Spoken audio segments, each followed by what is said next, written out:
Well, salutations, everybody. How is life treating you today? What's a crack-a-lackin'? Gia Gwitch, I dare say myself.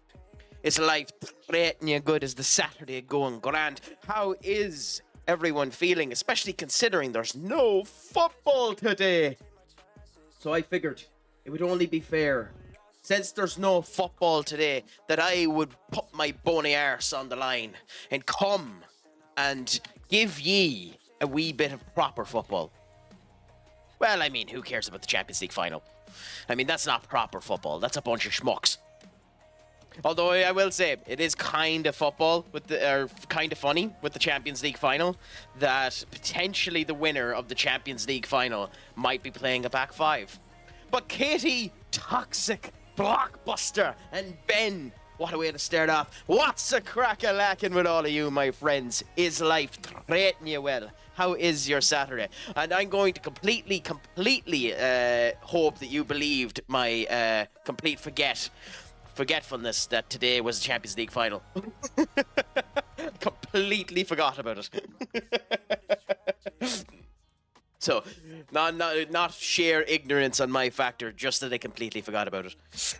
But I'm doing well, Ben. And yourself, how are things going? Even better when I look back at the schedule that we've done thus far and notice that it has been all wins. Am I going to watch it? Probably not. To be honest, I have next to no interest in it. I still think PSG are probably going to walk away with a win, but I actually don't care. I'm happy no matter which one ends up getting it. But Toxic, my friend, how are you doing as well? It has been some time. I love the banana peel that you've added to your, that you have there beside your name, the Gone Bananas badge. That is beautiful. There's a significant chance that I might. But what's funny about this Liverpool team, Toxic, is it's my team. An insane amount of this squad is my team. Vanderson was mine. Silva was there when I came. Romero is mine. Seaman is mine. He's mine. Henry's mine. Jahinio's mine. Henry's mine. Naveri's mine. Like, there's an insane amount of them that are mine. Willens is mine. Silva's mine. Luca's mine. Milos is mine. Bonkers that it's basically my team that I'm going up against. But it'll be interesting to see. So here's the thing when it comes down to Verts. I really like Verts. Is he worth 100 million quid? Straight? Plus 30 million in add-ons if he achieves them? Well, if he achieves the add-ons, the answer to that question is yes. Is he worth 100 million quid? Is he worth 100 million quid for ye? I don't know, because where do you play him? Is he signed to be your replacement for Salah? Or is he signed to be the centre of the midfield? At which point, what do you do with Szoboszlai?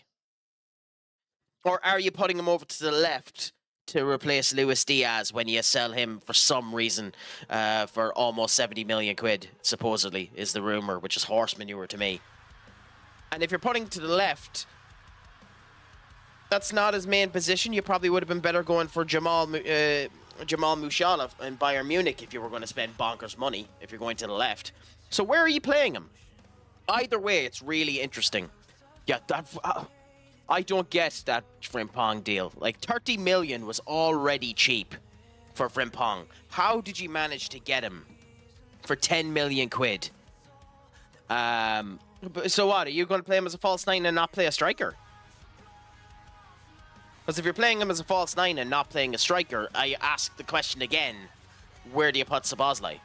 Or if you are, because supposedly you're still looking for a striker as well. Did you look at the board game? Which board game, Katie? If you don't mind me asking. I'm not 100% sure what you mean by the board game. But no, I haven't really. But that's kind of what I mean. Szoboszlai is your most offensive forward cam. Verts' main position, I did actually, yes. It looks very, very good. I didn't put money into it yet. That's what I mean. If you get Hugo Ateke and put him as your striker, but Szoboszlai is still your cam, and Salah is still your right wing, where do you play Wirtz? That's up. That's you already look. Whether or not that's the case or not, that's my question. If it's the left wing, I wouldn't have gone for Wirtz. If it was the left wing, I think there's better options. But that's my point. If it's the left wing, there are better options than Wirtz for the money that you're spending. Wirtz is a fantastic player, do not get me wrong. But if it's the left wing that he's going on to, then he's the wrong option. In my opinion. Just, I was thinking about it there the other day. I love the player. I think he'd be a fantastic signing for you, considering he can work all three of that line. But if it's specifically the left that you're going to be playing him, I think he's the wrong signing. Look. Barca don't have the money is funny because Barca always have money. They'll pluck it out of their arse. The Spanish government will pay them to be the kings. So the Barca never has money is something that never fits. They didn't have money last year and still managed to sign almost 100 million quid's worth of players. You know?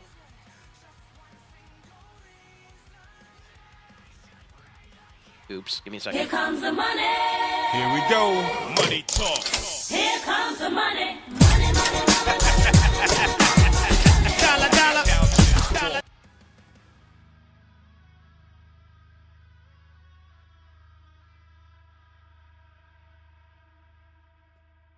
But that's where I find it funny. Either way, you're making all the right plays. Frimpong for 10 million quid this season, 10 million quid the next 3 seasons is simply fantastic. Getting Milos Krajinovic for 40 million sounds awesome. My thing is with Erteke, it'll be interesting to see what happens. Erteke, you're going to be spending the guts of 50 million on him. And Florian Wirtz for 100 million is interesting.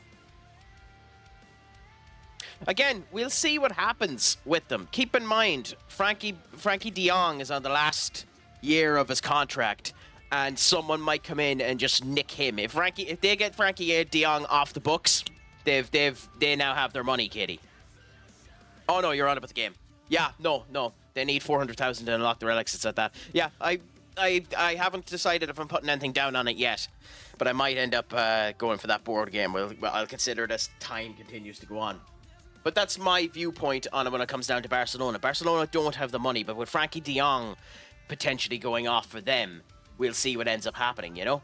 It'll be interesting either way. There are interesting movements happening in the industry at the moment for everyone but United.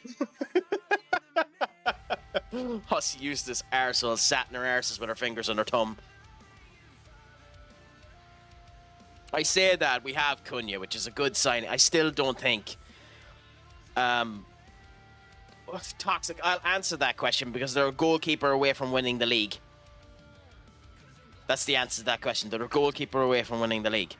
And if he is good enough as a striker, which you have to have that belief in yourself, he was the other option that they needed. If he believes himself to be good enough, which he might be, why did it?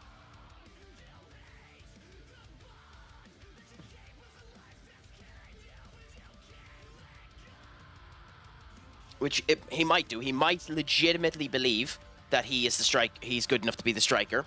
Then he will end up helping them win the league. I mean it. If Chelsea go and sign a top goalkeeper in the window now, and Liam Delap performs like Liam Delap can perform with a good team behind them, Chelsea win the league this year.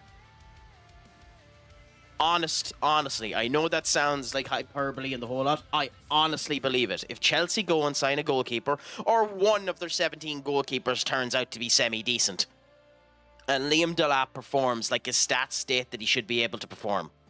If he scores 20 goals in the season, that's all that he needs. If he scores 20 goals in the season, Chelsea will win the league next year. Honestly. That's all they need. Everything else is damn near complete. They probably need a defender as well, you know? But being brutally honest with you, they're that close. Yes, obviously there are other things about it as well. Liverpool, but that's my question. Liverpool are doing so much business, and right business. They need the right back. They need the left back. They need the striker. Wirtz, as I was saying earlier on, Wirtz is the only thing that has the wee bit of oddness about it for me, based on the fact that I don't know where he's playing. If Liverpool can get all those pieces to gel together, it's very likely they'll end up winning the league. But I genuinely think if Chelsea get a goalkeeper or manage to get one of their goalkeepers to do great, and Liam Delap performs to where his stats state he can perform, Chelsea will win the league next season. Benny Coggin, my good friend, what's a crack-a-lackin' with you? How is life treating you? He gave it to me when I ended up coming into him, so I'll give it to him. Guys, do end up giving our good friend Benny a nice little showcase there. This should work now, I believe. Or is it slash? Might be slash. Might be slash. No, it should be that. Oh, there it is, yeah. It's a direction you can fuck. Definitely, do give them a look. People doing nothing but talking about transfer while MLS is actively playing their season. It's because the MLS doesn't matter.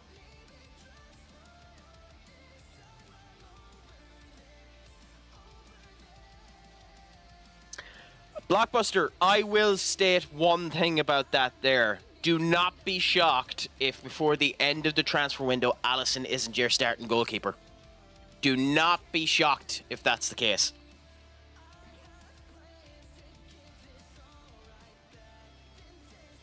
I'm telling you that we will win the league. I mean, Skull, I don't think even with what we end up needing, Off! It's a direction you can not without fuck. the realm of possibility that we can't. But at the same point in time, you're in love with it today, Benny. A striker, if we manage to convince Gyökeres to come to us, which is still a possibility, and he performs really well, anything can happen. But I don't even want to put that into the ether. That should be what the players want. Whoever United gets, whoever United has, that should be their goal, is to win the league. But we can't think that. We need to be happy with top four for the moment, with how bad we are. I kind of agree with you, Toxic. Kelleher wouldn't be a bad option. Kelleher wouldn't be a bad option for Chelsea, but I think they need to go better than that. I think Chelsea will probably go in for that Espanyol goalkeeper. And they'd be stupid not to. To be fair, so would we. We should go in for that Espanyol goalkeeper, but that's another kettle of fish. To be honest, who cares? If he wants a €10 million signing on fee, give him the €10 million signing on fee.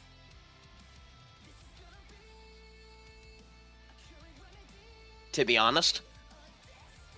But I would turn around and I would say, Gyökeres, Victor, we'll give you the €10 million signing on fee, and we'll hand it to you as soon as the season finishes, so long as you score X goals. And we'll give you your regular goal bonus as well. So we'll hand you $5 million now, and we'll hand you the other $5 million if you score X amount of goals as part of your signing on fee. And do something like that. But we'll see. United are in a situation where they're going to be rang over the coals because we're in a bad situation. But, you know.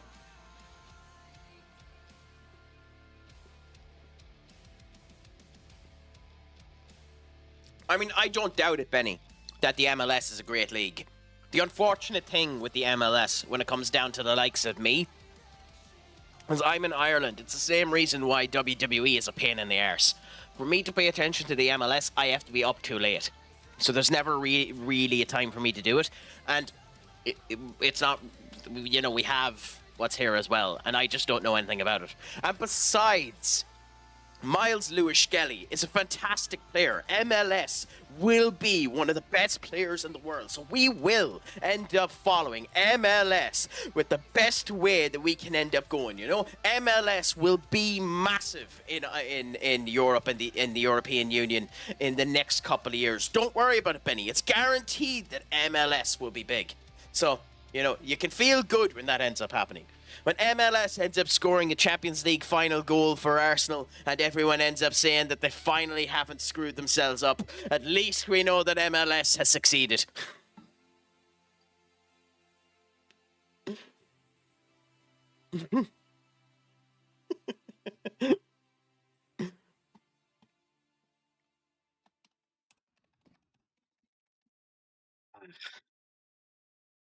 Also, yeah. This is going to be sent twice, by the way, because I'm going to do this for everyone as well. So if you want to, by the way, we have a good Discord there. Please join it if you want to, guys. We talk a fair bit on it, and it's a good bit of crack. So the joy to end up having you there if you wanted to. They're not connected. Should be. It didn't do. God damn it! It's literally the point of the goddamn thing. Okay, so Kick isn't connected in Caster Labs. You screwed me. That's wonderful. It literally didn't send it to anyone but Twitch. That's hilarious.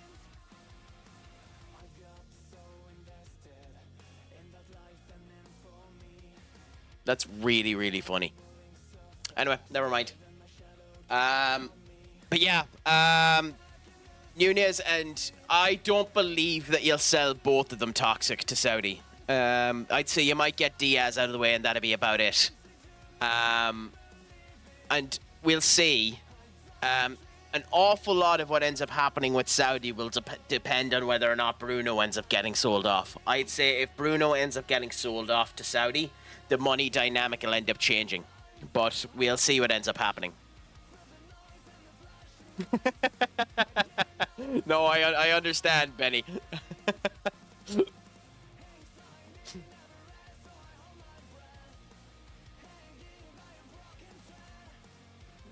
Look, I honestly think Bruno has been a fantastic player for us this season. And he has been the best player in the squad. But it would come from somewhere. And I think Bruno has caused an awful lot of the defensive malfeasance that we've ended up having as well. Bruno is the central point for us and creates an incredible amount for us, scores an incredible amount for us, but he causes an awful lot of issues as well. I think we'd be exactly where we are now without Bruno. I think it's one of those situations of, ironically, we'd probably perform better without him as a team, but we'd be losing the shocking edge. You know, we'd be losing a game saver. And maybe I'm wrong on that. Maybe that's delusion. I don't think any player is that big when it comes down to it. And I honestly don't think the team is as bad as it is. Moving over to Amarin's system with a bunch of players that have already been proven they can't adapt at all was daft by the Glazers. And keep in mind, when Ten Hag was sacked, we were 6 points off at the top. Well, yeah, we were 6 points off at the top, but we were down 9th. We lost more games than we should have. So Ten Hag was right to get sacked when he did, and then Amarin went and only got 9 points since he joined. You know? So, like, ironically, you know, I don't think it would have mattered. I mean, yeah, but he'll have a lot of money to spend. He'll have a lot of money to spend, and all of them were on the end of their contracts being gone before he joined. So there's that as well.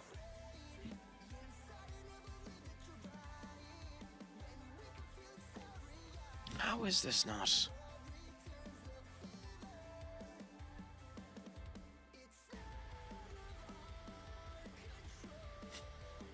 Anyway.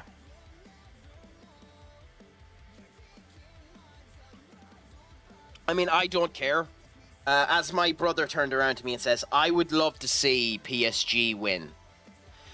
Not because of the owners, not because of PSG, not because of the way they've played, not because of the manager, not because of the players. I'd like to see PSG win simply because Mbappe left and they never could with him. So I would love nothing more than the season that Mbappe left, finally decided to leave, PSG won the big one. It would just be fairy tale. An arsehole fairy tale, but fairy tale.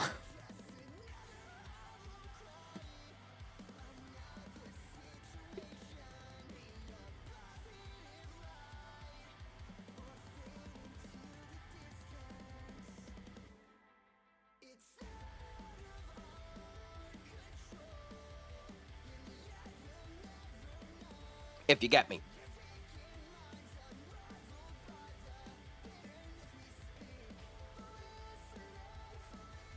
And that's really the only reason I want them to win.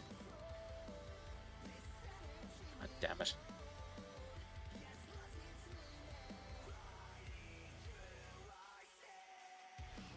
Yeah, it's just literally to be a petty arsehole to Mbappe. That's really the only reason I want them to win. But if Inter win, Martinez could get the Ballon. I honestly don't think there's a single chance in hell that Lautaro Martinez is anywhere near the Ballon d'Or. I don't think he's anywhere near it. I think to give it to Lamine Yamal before they give it to him. I don't think there's a chance in hell he'll get the Ballon d'Or. I mean, I wouldn't mind it. I wouldn't mind seeing it, but I don't think there's a chance in hell that'll end up happening. I think there'd be more chance in me winning the Ballon d'Or with my arse plonked here than him winning the Ballon d'Or, if I'm honest. By the way, we're not performing good in this game at all.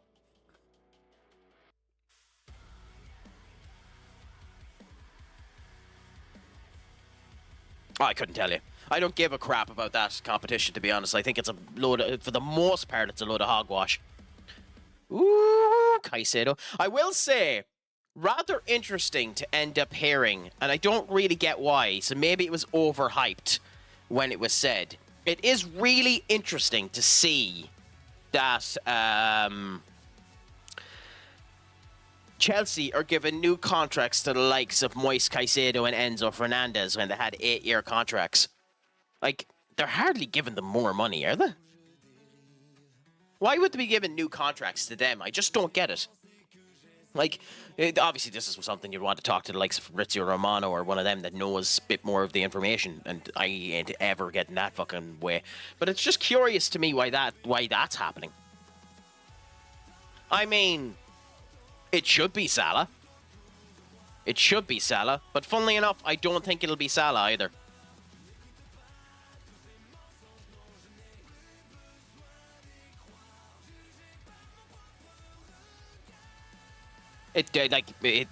Salah's just the right answer.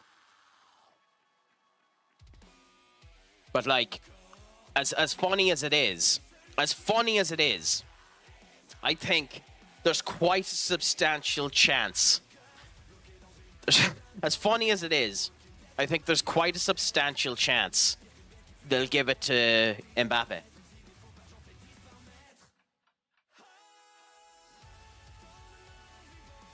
I doubt they'll give it to Yamal. I doubt they'll give it to Yamal for the same reason they didn't give it to Haaland straight away. I think they think he's too young. And I don't think they want to give it to someone that young. The same reason Jude Bellingham didn't get it. I genuinely think it's just one of those situations of they look at them and they think they're too young.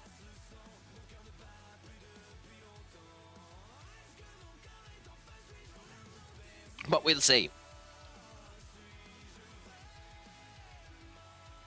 Nothing would shock me, by the way, when it comes down to it. Nothing would shock me to the depths of depravity they'd end up doing for the PR.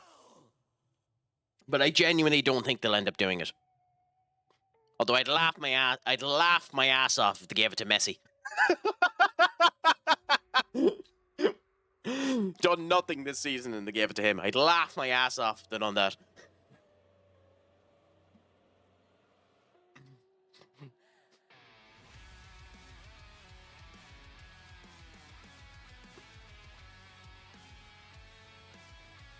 Yeah, that to be honest, that was a goddamn joke. And poor Lewandowski too, because he should have won it the previous year as well, and COVID happened, meaning that it was cancelled for everyone. The poor bastard got screwed 2 years in a row. Like, you have to feel bad for the poor man. 2 years in a row and he gets screwed.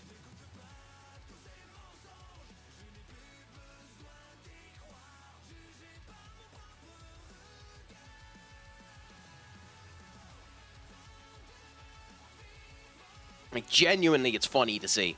Funny to hear and funny to see that would end up happening to the poor man. Like, but it's all a load of horse manure anyway, because, like, how has Van Dijk not won it? There's a question for you. How has Virgil van Dijk not won it? With the incredible performances he's done over the years as a defender, literally saving Liverpool in some cases, why hasn't he won it? You know? So, like, the Ballon d'Or is a load of horse manure anyway. Because they don't take the other situations into account. They don't take the other positions into account. Like, I joke about it, but, like, and to be honest, the season we let him go, David De Gea had one of the best goalkeeping performances in a season anyone had ever had. Like, I think he had only conceded 12 goals, and we were still crap, you know? I think that's what it was, something like that. He'd only conceded 12 goals. We were still crap because we drew an incredible amount in home games. Like, he had an amazing performance and won the Golden Glove and the whole lot and wasn't in contention for anything, you know? So, like, other positions are always screwed if you're not an attacker because they only seem to give anything to the pretty performances. You know, it's weird. But what can you really do? Oh, god damn it. What do I do now?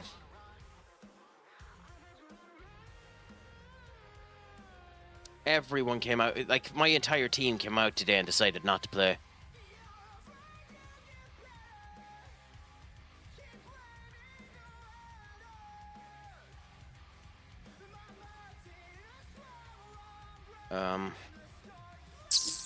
Yet.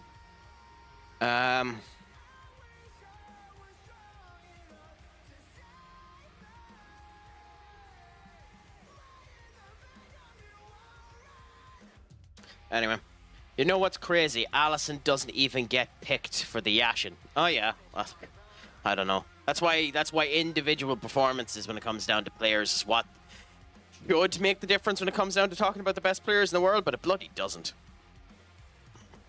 But like team performances don't either. Like the World Cup, being a World Cup winner means diddly squat when it comes down to it. Unfortunately, you just work on what you can end up doing and try your best. In general, most of it means diddly squat. Anyway, we pause for a second and hope that we can get back into this game, although it doesn't look like it because we're just dead in the water and there's nothing I can do. The joys of when 5 players decide to just shit in your handbasket.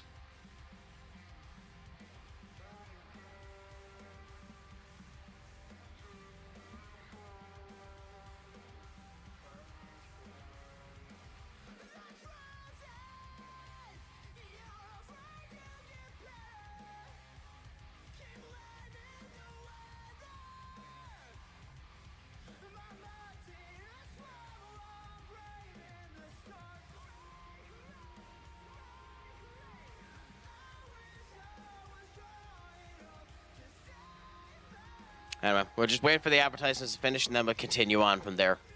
Shouldn't take too long, thankfully. Hopefully. I must say, I really like this playlist. It's a good playlist now. My cup of tea, anyway. It wouldn't be everyone's cup of tea, but it's definitely my cup of tea, this playlist.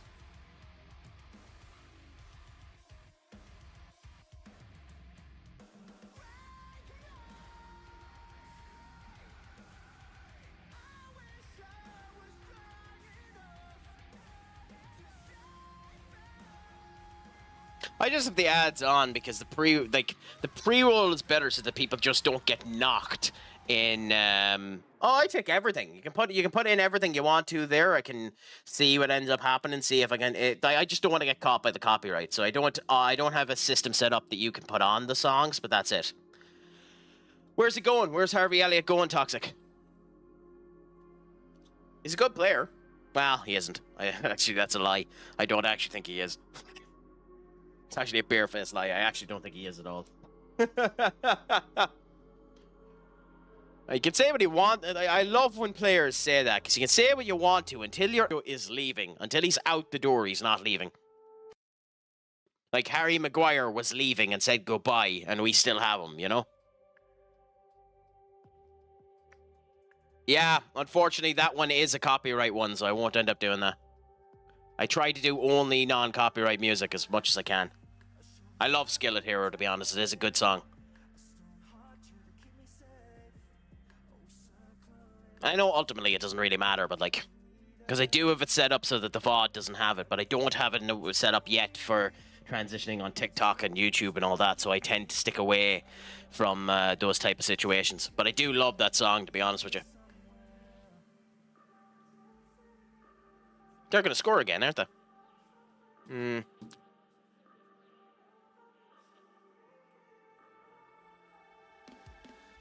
I mean,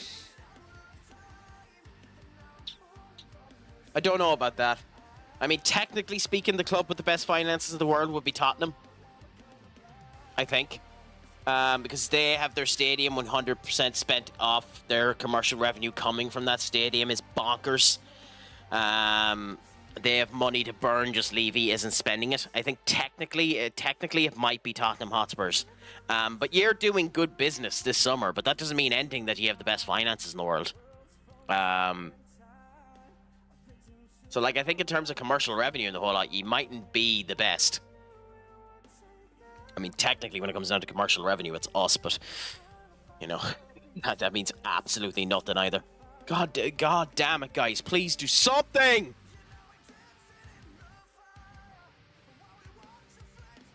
Yeah, but that has nothing to do with ye. That has everything to do with Real Madrid not giving a shit, not wanting to spend you 60 million quid just so you could play in the World Cup. That's just Real Madrid being wasteful. That's just literally just Real Madrid being wasteful. And Real Madrid don't give a crap either, because they'll make it on the shirt sales from the World Cup. Because, like, they can release an old version, a last year version of the kit with Trent Alexander-Arnold's name on it. So they literally can sell the jersey twice. So, like, for Real Madrid, they don't care. You know? So that's just luck more than anything else. That's just really luck more than anything else. That's Real Madrid being twits. But, like, they could have spent 60 million quid to buy him. So, like, for them, they don't care. We're losing this game. There's nothing I can do, yeah. Is there anything I could have done there other than the fact that 4 of my players had... that 1, 2, 3, 4, 5, 6, 7, 8... 8 players had below par performances. Like, is there anything I can do for that? Because it makes me feel like the only thing I can end up saying is this. It makes me think that's the only thing I can say.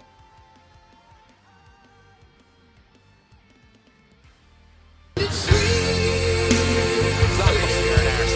You're an arse, Blockbuster. Thank you so much.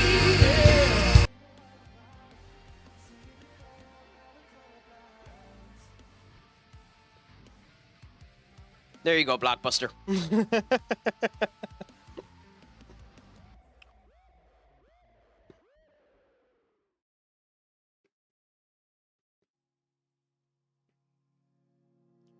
I mean, yeah, PSG has a lot of money. But PSG bankrolled the entirety of that league. So, oh shit, why did I do that? Yeah.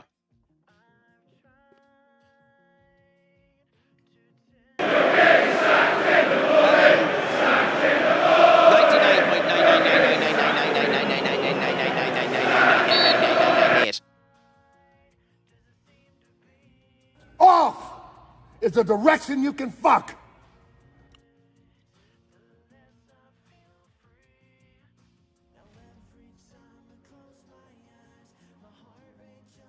There you go, Skull.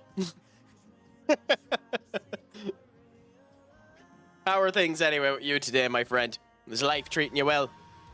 Sorry for giving you a bollocking over my conspiracy theory.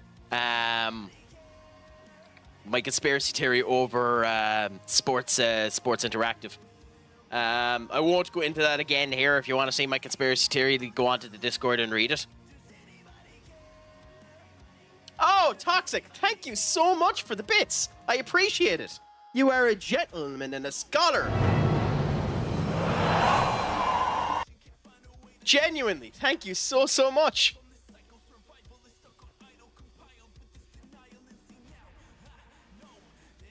I think that ends up giving me my my showcase more than anything else. Thank you so much for that, genuinely.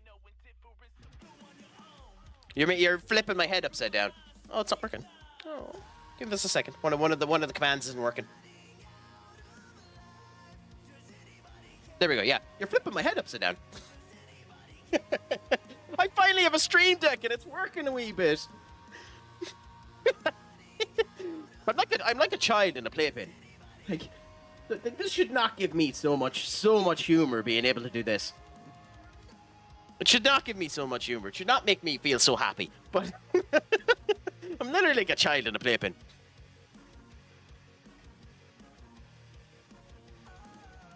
Well, I mean, well, aww.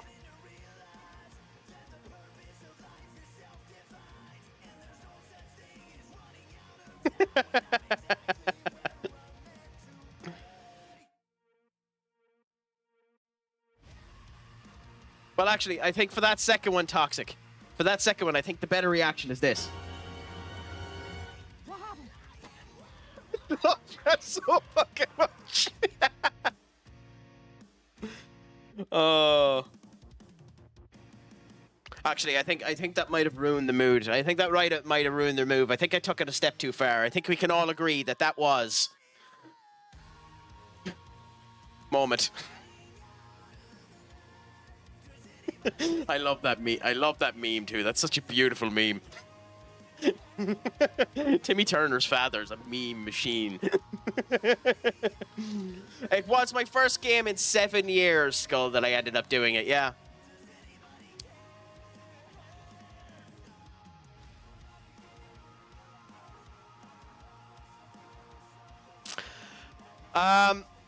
I'm going to make, well, I'm thinking about it. I don't know if I'm going to be able to make it good enough, but I genuinely think the performance that R-Truth has done over the last month with John Cena means he should end up staying in the upper main event scene, in my opinion, even though he's a comedy character. Also, I think the Damian Priest experiment is dead. We need to do something with Priest. Crack, you should try see if in Discord if you can do like a fatal 4-way against others. Like a fatal 4-way in what way, Toxic? Like in Fortnite? Yeah, I might try that. I might try that at some point in time. I'll set up a Fortnite FM24. You mean like a streamer league and do it that, or what do you mean?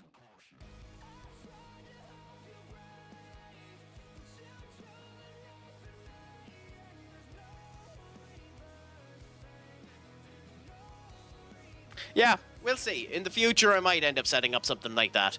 For now, it's in the back burner a bit. Maybe get more people involved in the league, like in the streams in general, and then we'll see what ends up happening there. But I'll happy consider it. Yeah. It's something to look forward to consider in the future. Anyway, for now, I'm continuing on the way that we are and see what ends up happening. I promise Skull at some point in time I'll do a Fortnite stream, so I'll do that at some point in time. I just need to get in the right mindset for that, because shooters aren't my main cup of tea, and I need to get in the right way to be at least entertaining for it. So we'll see what ends up happening there. I'll try and do it eventually. I find like they get individual performances trophies if they beat one another. I mean, we'll see. Potentially we can end up doing something like that. Figure it out. Oh, Gale won the Player of the World. Yay. I find it funny they had Damian Priest go on rave about wanting a championship, then call out Fatu instead of Cena or Jay.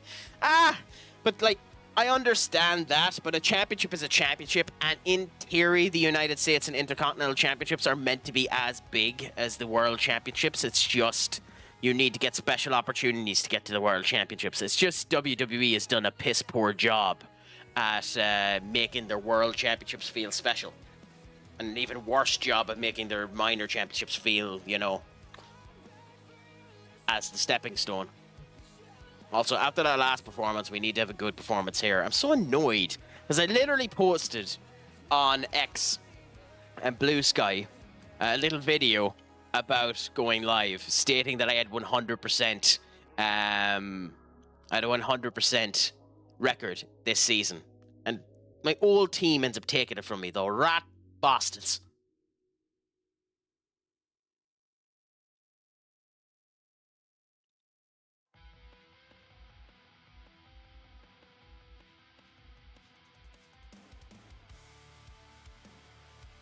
Alright, so we're gonna go with that lineup. Should be grand. Then we go Manuel Agate. And we could do that either, because Offie can play there.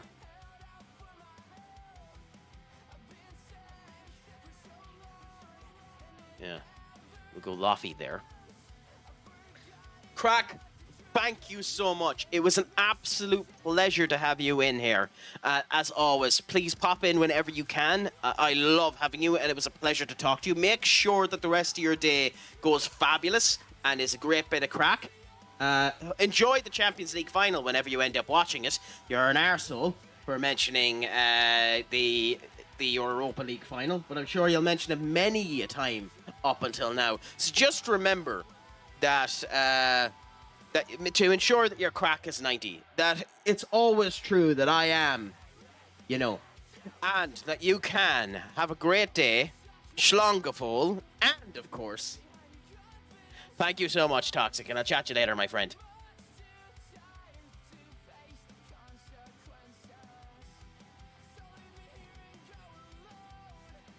I didn't mind the Fall Guys when I was at it. It's just one of those cases of I wasn't particularly good at it.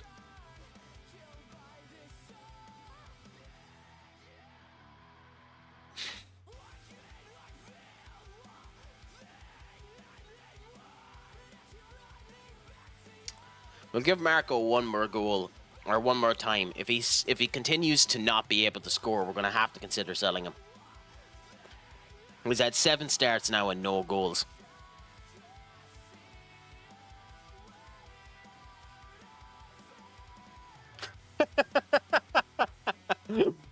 Imagine if someone was to do that now this upcoming season, was to just come in and knock him 10 shades of crap. Try and knock him out, try and get rid of him. Try and make sure that Salah can't end up moving. It would be bonkers if that ended up happening again. But either way, we're going into this next game now. We're going a wee bit weaker than we were before. I think Girona are last, right? 12th.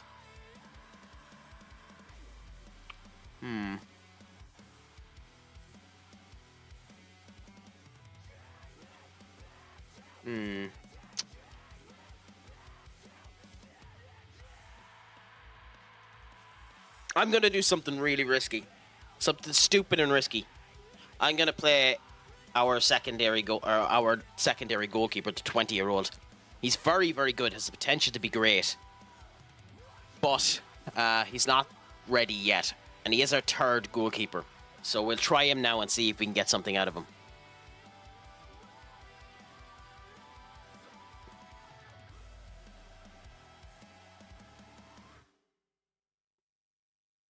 And we'll swap Foston with the under-21 player of the year, Gay.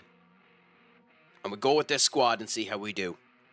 So, for the second game today, let's hope we end up having better spirits with a couple of players that are not exactly sharp, and see how we end up doing.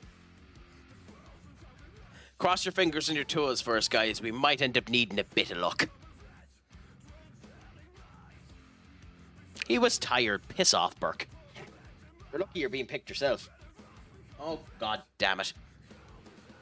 Hold the phone. Something's at the breaking.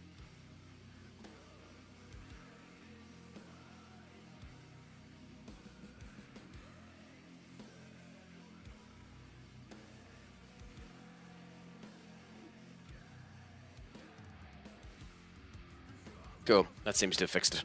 One of my pop-ups was broken and nobody ended up telling me. What's the joys of when one of your pop-ups ends up breaking and it screws one of your other variables? TikTok, literally all they were seeing was Simba's face go for a bit there because I'm a twit.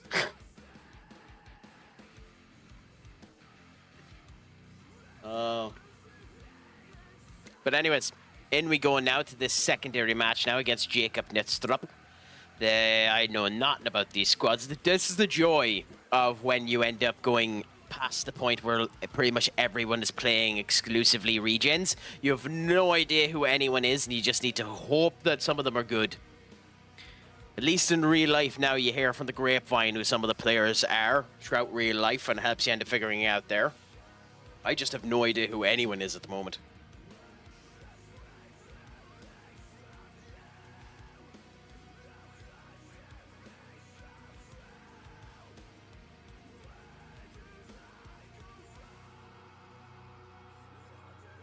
Anyway. In we go now. Let's see how things go. We should be able to have a good performance here. We are particularly good against this type of formation, so it should end up helping.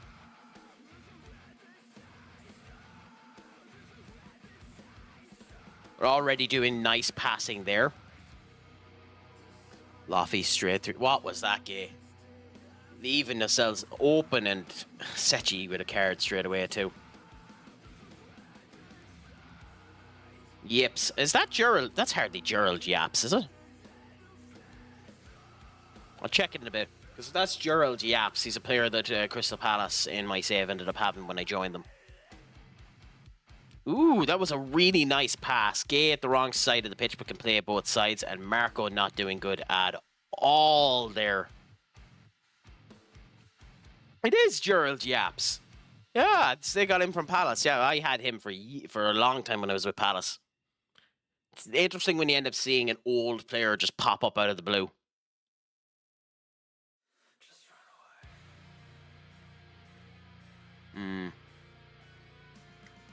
We're another not great performance. Defensively, we're being a bit too inept. They are young, but they still need to be better than this. And offensively, we're just not connecting the ball properly. Of course, Barca are 1-0 up too, because of course they are.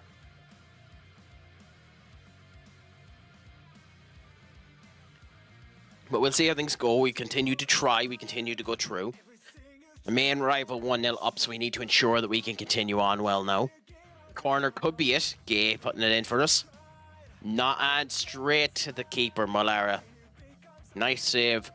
Looks like it might be one of those days where they're just going to be at the game defensively.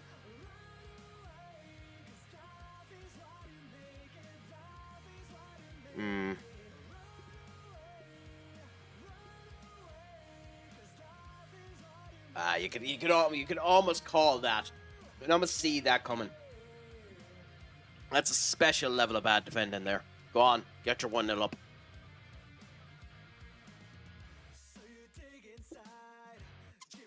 He went the wrong. It's special. It's genuinely special that it's Gerald Yips. Because Gerald, obviously, as I was saying, Gerald Yips, my former player. So it really is funny that Yips is the one that was being chosen, that ended up getting to take that penalty. Just bad passing from us, which is funny as hell. Just bad connective play. Like, that's not good enough by Ivorando or Gay. They need to be running better than that. I say as he scores the bloody goal.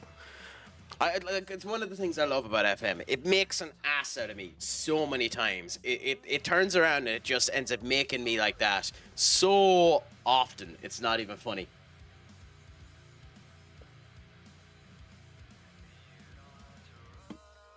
Like, it's beautiful in a way because it adds a bit to it. It's more fun that way when things end up going in that type of vein. But it happens so often. Oh, Yips almost scored again. Could you imagine? Could you imagine if Yips managed to score another goal on me? It's ironic, too, that the two defenders that have been a bit rat are performing better than the actual veteran amongst them. Hines is the veteran, Now, Correa is the same age as Hines, so should be considered a veteran, but not for us. He's not really. He's still a learner driver for us. But it is kind of funny that Hines, who is at one point in time an actual integral starter in this squad. Loffy, for the love of God, Loffy. What the hell?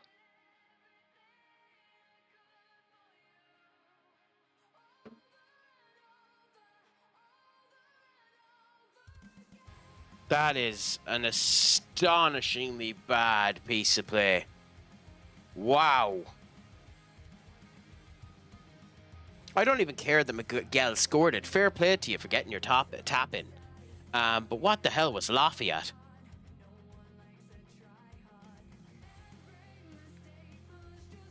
Marco, you should be there. Yeah, unfortunately, I think it's time to sell Marco.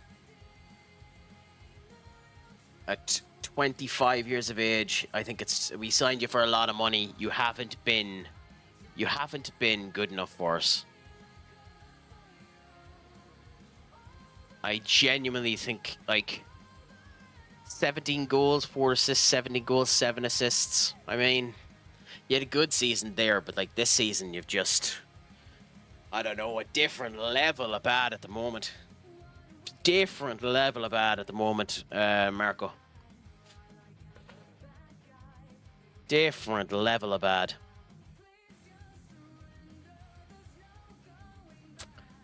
Now, we tried to give you a good debut, Adame, but you just didn't do well. So we have to replace you. Probably best to replace you now, considering you're slightly injured. And get the fuck off my pitch, Marco. I probably should change the defenders as well, but we'll go with what we have for the moment and hope that we get something out of them.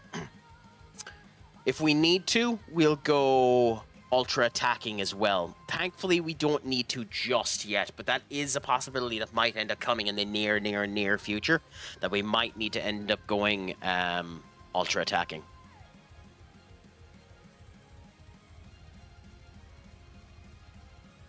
Vinny already better in terms of some of the stats here, but we need to do something now. We need to be more offensive, more aggressive. Gay down to Bellingham. Bellingham with a bad touch, but able to keep the ball. Enric now. Enric needs to do better than that. Mala was there for the take, and Enric needs to do far, far better than that. It's insane when you don't end up having a proper connection like that. Sechi, the ball down to Vinny. Vinny with a nice little run. I don't like my defenders doing shots out like this. It works every now and again, but it's just, you know, it's blind fate from the defenders to take a shot out that far. I don't think we can blame this on the goalkeeper either, unfortunately, but like, oh God, Laffy. Oh, what a goal. What a goal by Lappy. Oh my God.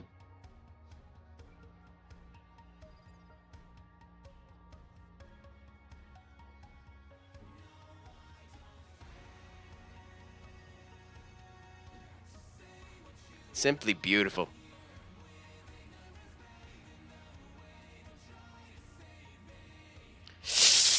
Oh,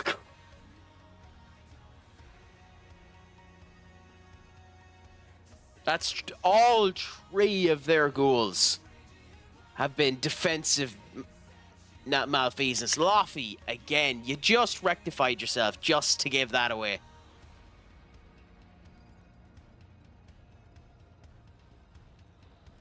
Gale given the game too after winning Footballer of the Year and gives that performance. Hines as well, that performance. Holy crap. Like, genuinely, what can you do when you end up having players give you that type of performance? It's shocking. It's shocking levels of performance, that. Steffi, stop shooting from outside of the goddamn box. You're a defender, not a striker. Crikey, Sechi.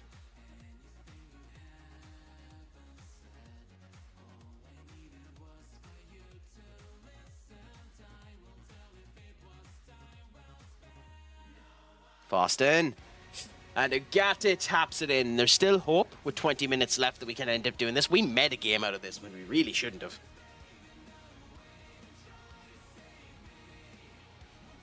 Like, we are at fault here. We definitely shouldn't have made this a game. But we have made this, unfortunately, into a game.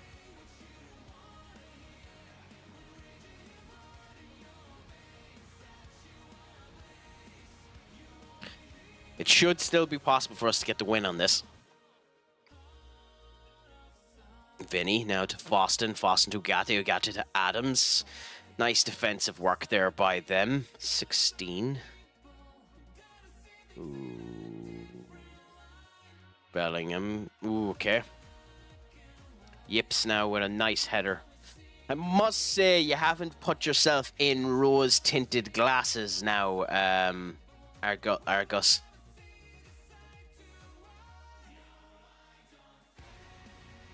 Or as I'm just going to call you now because I can't pronounce you, Greece. Greece, you haven't put yourself in a great position now for us to be happy with you. Burke with a nice header attempt, but still not good enough. I need to change that. Why is Enric taking the corner? Mastantino. Burke almost... penalty? Are they giving the penalty?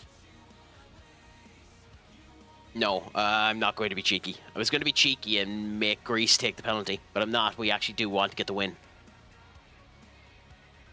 Now, who's taking it? 22, Bellingham. Nice. A nice goal from Bellingham. If Marco was still on the pitch, I probably would have given it to Marco. It would have... Like, in this game, it's enough that it could end up giving the spark for someone to be good. But in general, I don't know if it's actually good to give a bad player a penalty in case it all goes horribly wrong. But it's something anyways. There's very much a chance we'll probably win this with another. We'll get another goal before the end. But we're also so defensively inept at the moment that easily we could give it up. Why did you go ultra defensive? You're losing.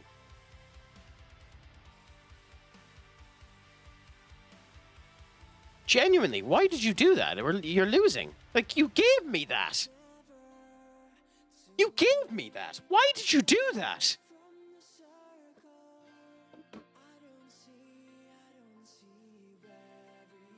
You gave me that goal.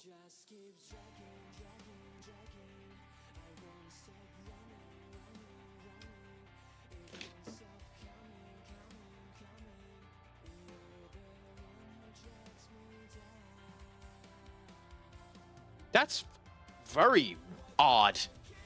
It's very... You gave up the game. You genuinely gave up the game doing that. With the way I play, you should know damn well that's going to get you the loss.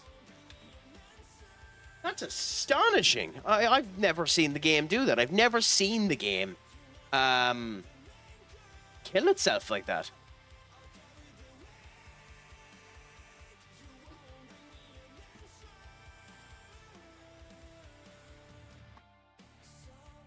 That's incredible, to be honest.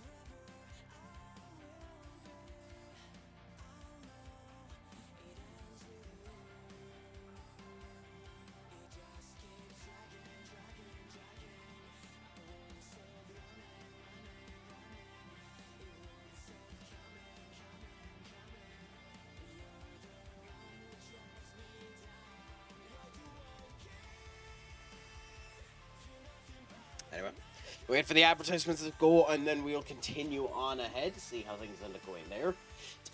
It's guaranteed we have this win, so that's good.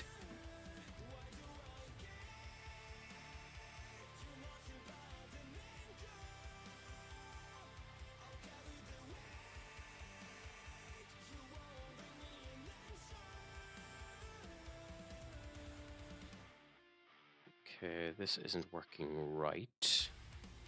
Should be working much better. Should be working close to this.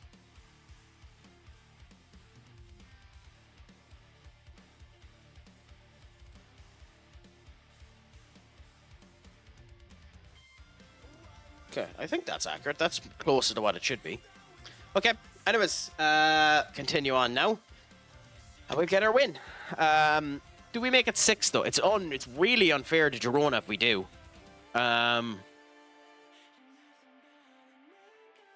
Loffy does not deserve a 7.7. This is one of the things I don't like about FM. And to be fair, how do you go about it?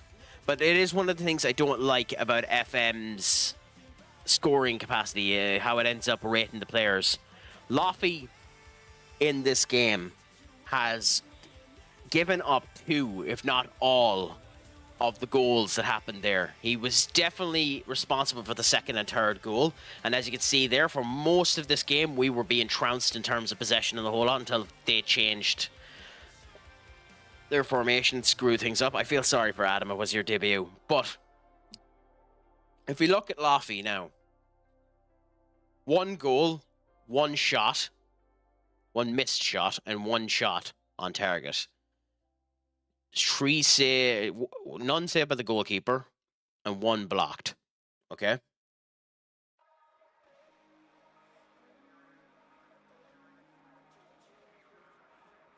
$57 completed, 3 key.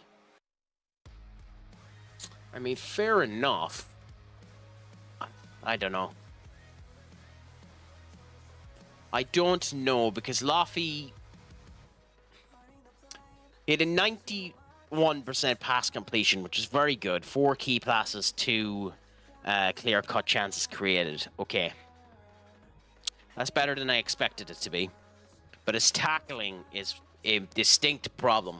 4 attempts, 25%. So that means he missed 3 of what he tried to do. And his aerial assaults were missed 3. Take 2. And then his shooting, he had 3 shots and missed 2 and ended up scoring the one that he ended up shooting. So, I mean, statistically, he seems to have done a lot better than he probably should have. But he was very, very bad.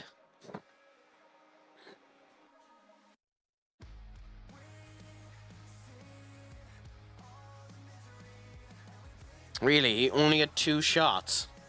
9 aerial... That's insane. Marco had 9 aerial duels. 9 aerial duels and lost all of them. That is a special level of bad for a striker.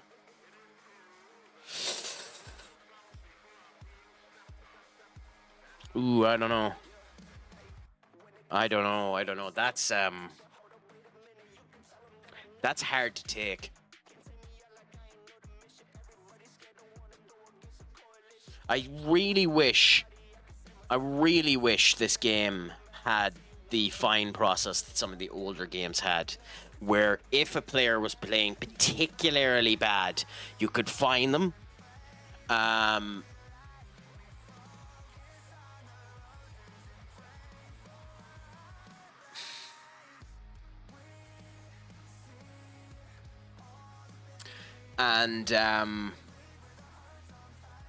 would end up potentially ending up to make them better, because I would fine his ass 10 ways to Sunday.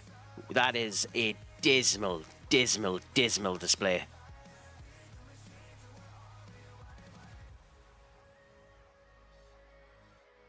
And astonishing that the free agent that we ended up getting, Ugarte, is actually performing good for them.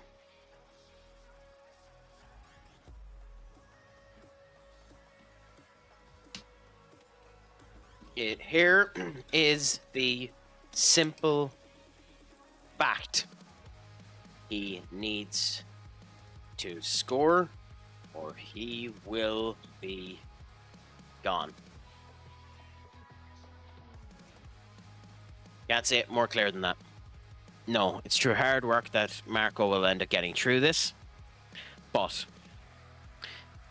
needs to score or he will be gone, because it's a simple fact. That's how that ends up working. You can't perform like that as one of the main strikers for us.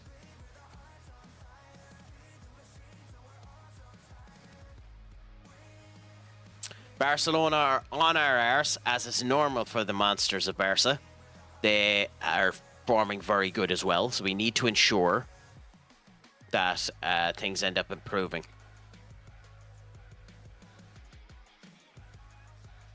Good performance there by Mbappe. Nice. And Gomez, who is a divine player, is getting great experience with Palace. And that's what you want to see when you're sending someone out on loan like that they're getting good experience. He needs it. And when he comes back, he will end up taking some of the positions of some of the other players. It's official now that we have to end up selling Hines, unfortunately. So in the January transfer window, we're going to try and sell Hines. I think it's the right thing to end up doing. He's after losing a bit of his talents. He's not as sharp as he once was. One of the good things about Champions League variants like this is we can play a bit of a weaker team here.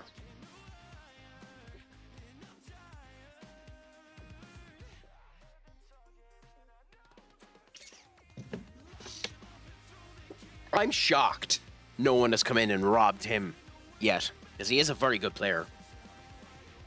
I almost did when he was really young. There was a period of time there where he was available for about 20 million quid. But unfortunately, we had signed too many young players at the time, and it wouldn't let me sign him. And then they had done a new contract with him and boosted his value up to 83 million quid with the release clause. And I was not willing to spend that.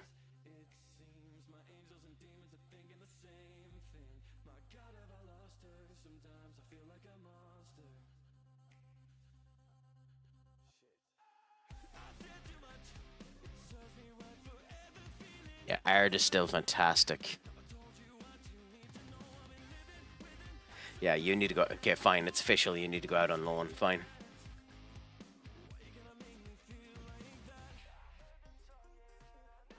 It is annoying. Ooh. Yeah, great. When Jordy comes back, he'll be an option on the wing. That's fantastic. So we know we have some options on the wing when for next season.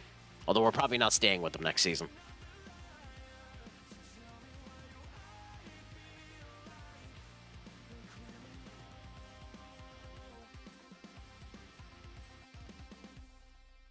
I mean, Enric does have the ability to end up doing this, but Enric's not going to end up starting in this game. Marco's going to be given one last chance. He's going to be given the chance to end up having an attempt to score. If Marco doesn't score by the end of this game, I'm selling him. I'll try and get him out the door for close to 100 million quid. If we can, then that's good. But if he doesn't score, simple as I'm going to try and sell him.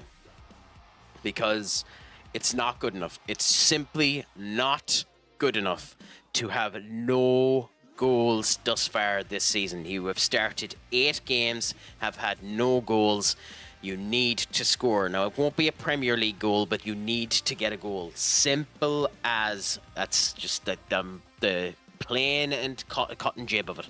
He needs to score a goal.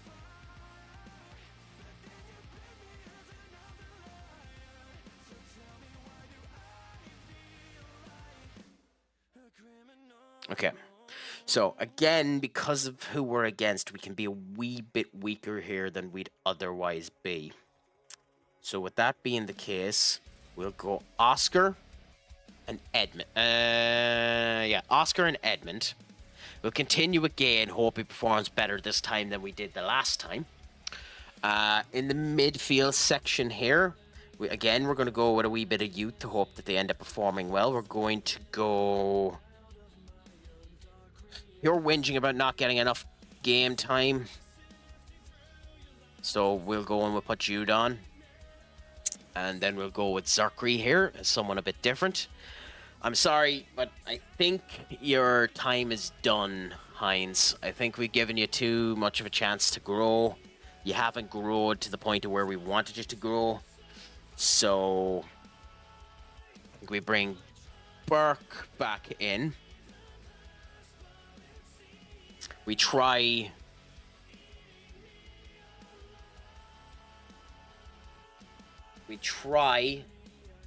Sechi, Martin, Burke, Greece. We'll give Greece another go. And I think this is the best thing to do. Marco needs the goal. This is a weaker side. Oscar is a fantastic player, although Oscar is better on this side from where we've ended up having it before. Since he's joined us, Marco has been very good for us when he's ended up being good, or Oscar. Adam is new to this position, but should be grand within this position. Will is new. He's 20. He's 20, isn't he? Yeah. 20 and needs to improve quick. We signed him for piss cheap, to be honest. I think it's 16 million, wasn't it? Yeah, 15.25 million. So he does need to improve faster than he is from young boys. But we'll try him and see how that ends up going. Gay is under 21 in the world, so he'd want to be good. Bellingham needs the time in order to do it. Zerkri here will end up being good. I'm not spending 300 million on anyone. I don't care that I have it. And I actually think I have it. 200. I have 214 million. I'm not spending that amount of money on anyone. Screw that. Skull. I outright refuse to do it. It's just too much money to spend on anybody, to be honest. I know you can do it in this game. It's just something it's never tickled me right to do.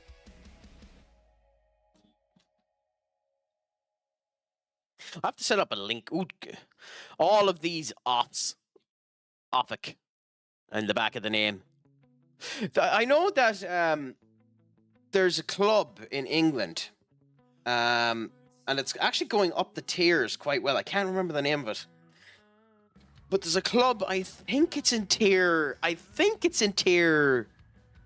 9. I think it's tier 9.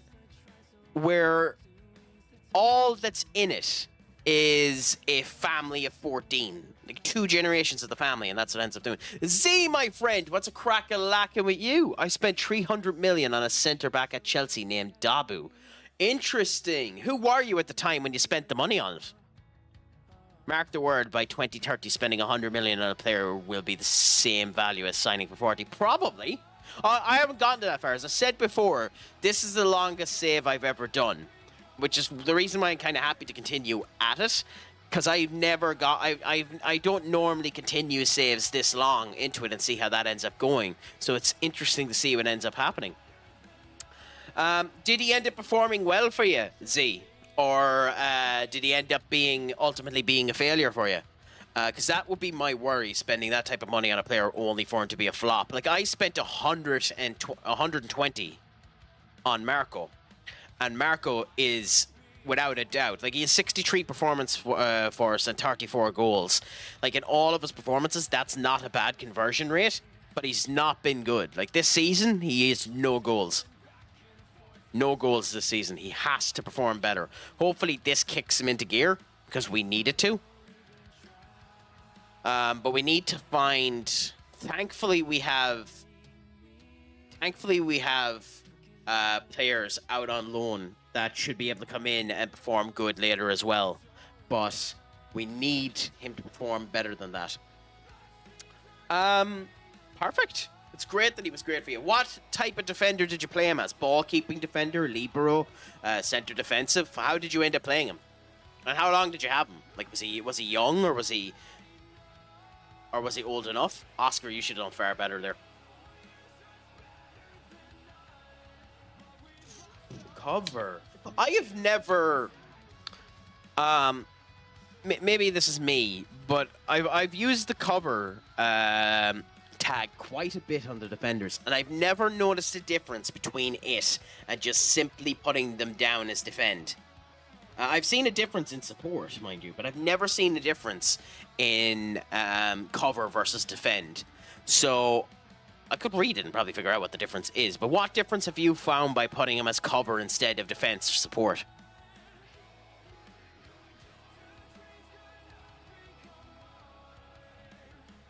Nice passing. Nice passing. Oh, what a save. Gay should have had a goal there. And Marco in the wrong spot as well. I don't like to end up boiling anyone, but Marco's given me feelings of Rasmus Højlund at the moment. Nah, neither did I. Just felt like a tactical genius at that moment. So basically, Z, you were like me, and you were basically just being, that.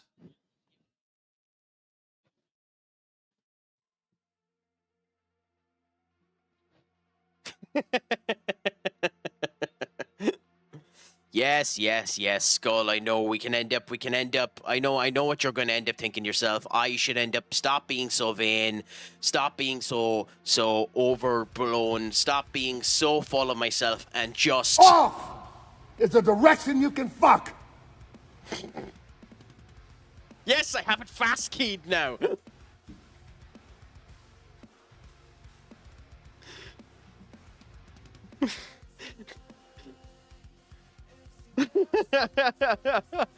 Also, I love how Marco gets screwed even on the top ends. Gay passes it to Edmund instead of Marco. Edmund getting a beautiful little goal for us there.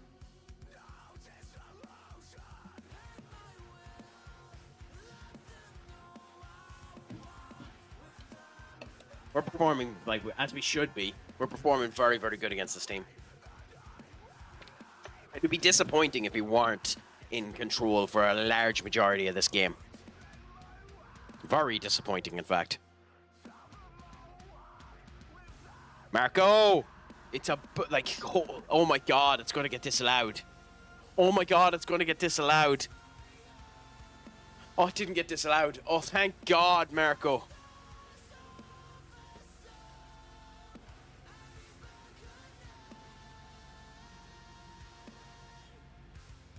Oh, the poor guy, if that got disallowed.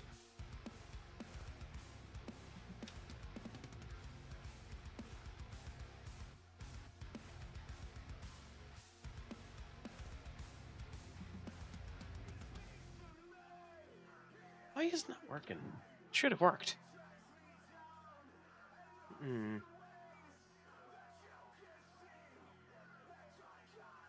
Yeah.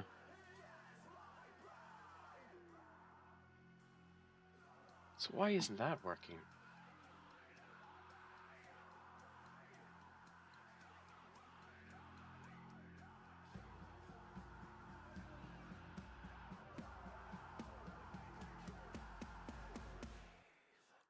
Oh, because I picked the wrong one, that's why. Yeah, that makes sense. Sorry. Joys of when technical issues in the back end up working because you don't even notice your own crap.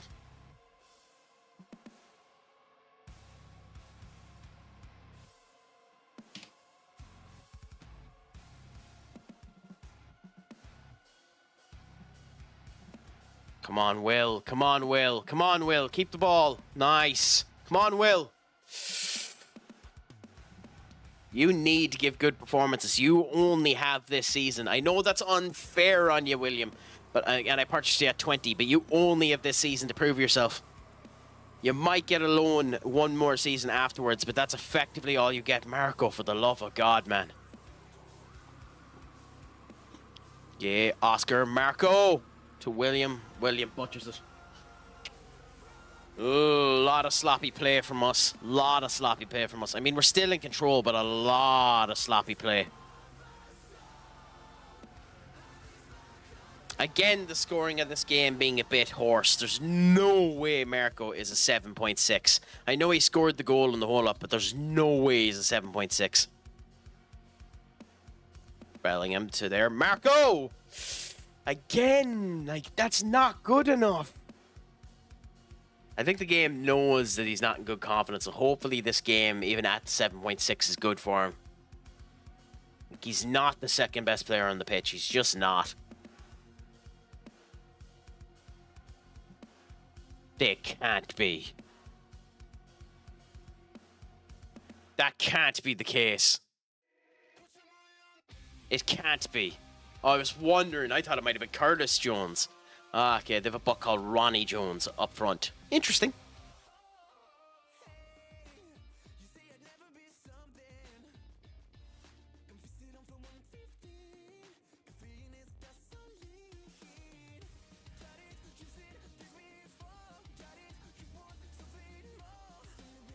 I don't actually think that praising them for that performance was good.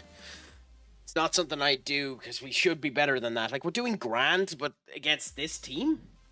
Christ, Bellingham. That was like it was in slow motion. Holy crap.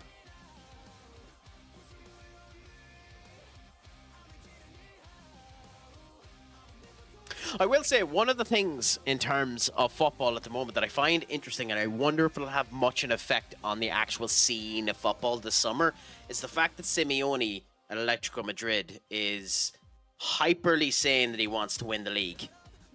So I wonder if they're going to make any plays in the transfer market as a result of that.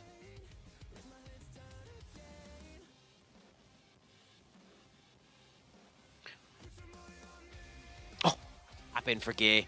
That's cruel. That's a cruel goal. It's a very cruel goal because the goalkeeper should have had that. That's a goalkeeping error there.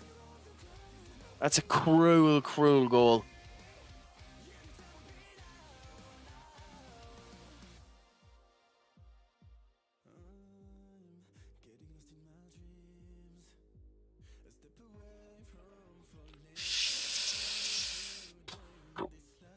Okay. Yeah. I seen that coming, and that's just bad from us.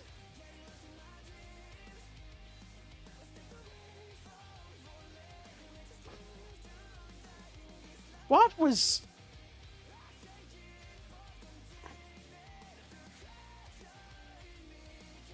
I need to look at that goal again because I want to know who was the player that screwed us there.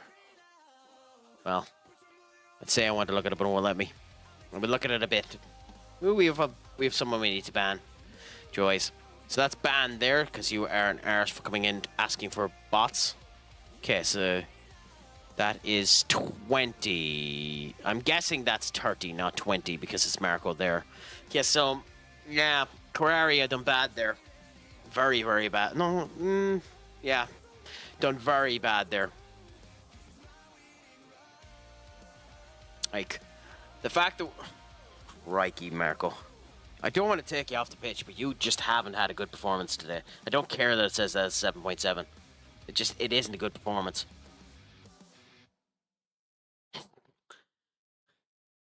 Burke, too, like... The stats are being inflated by the domination we have in terms of possession. Like that. That's the type of crap that you can't be allowing to happen. Holy moly. Holy crap. Like, holy crap.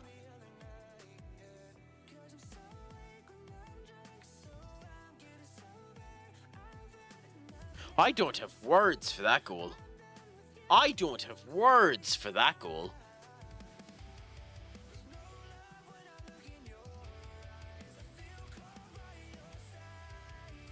Just wow. That's... I wasn't expecting that now. I wasn't expecting that now, to be honest.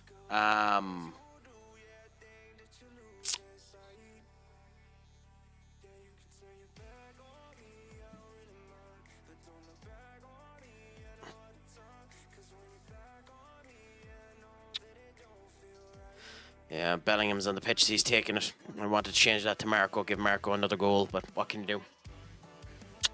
What can you do?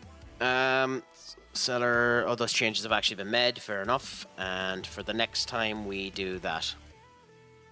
If we get another penalty, Marco takes the penalty next time. That's what I get for not pausing it. Because he needs the experience, he needs the good, like, thankfully his results are good anyway in this game. I disagree with them, but his results are good in this game. So hopefully that'll get him in gear and give him the gumption to actually start scoring properly. Like that. Like that. Like the... It doesn't matter. I don't care so long as he scores it, because he needs to. He's been 9 games with no goals, so getting anything under his belt is good for us. It gets the gears running. It gets the oil juiced. Tight as a nun's hat, that one. But You know, it's the type of situation where you want, where you're going in, you're going ultra attacking, you're trying your best, you're hoping that it ends up working. It does overinflate his performance quite a substantial amount, but what can you do?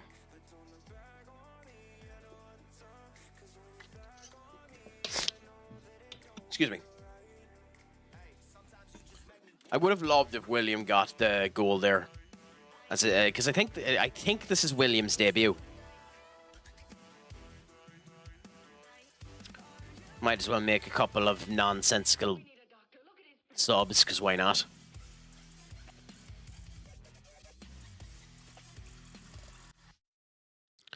Yeah, get them 4 minutes on the pitch.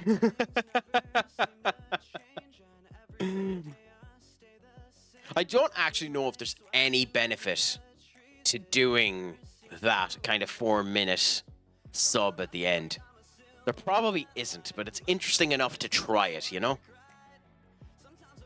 Boston now, William.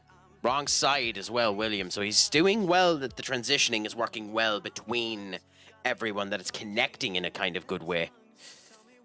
You know, it is a showcase, too, of your dominance and your display when their goalkeeper has a good performance in a 5-2 win.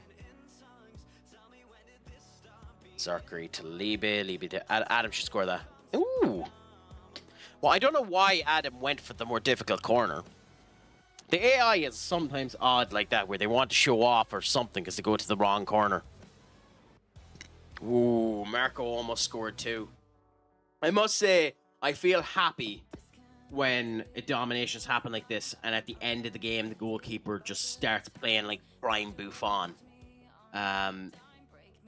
Because it gives some showcase to the other squad. It is complete horse manure, by the way, that Marco is the man of the match. I know it says he has 5 key passes. I genuinely don't believe it. Watching the game, it didn't seem it. But, doesn't matter. Done and done. Done and dusted. Finished and over. 25 passes, 64% completion. That's what I thought. They seemed a bit off.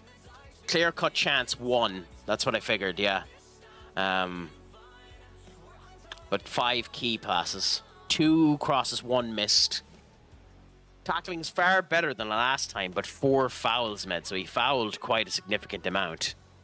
And he won all of his aerial duels. That's quite a substantial difference to the last game, where in the last game he lost every single one of his aerial duels. So, hey. I mean, you can only go what you have there. So, he done enough for him to become man of the match and hopefully continue with that going into the next game.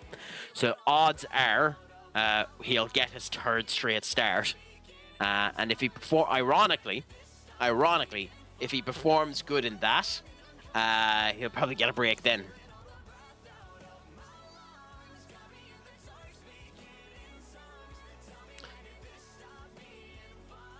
"13 games without goals he was. 13 games.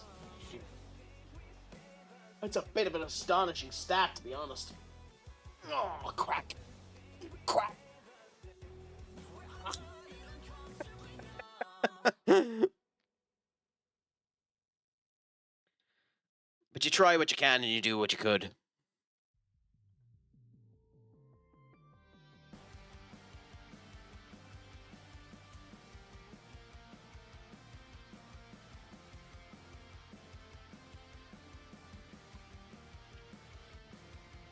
I noticed one of the good ones lurking in the chat there. So I figured might as well give them a bit of a shout out while they're lurking, considering they are an actually fantastic streamer and the whole lot. So I'll do it as soon as the advertisements end up finishing.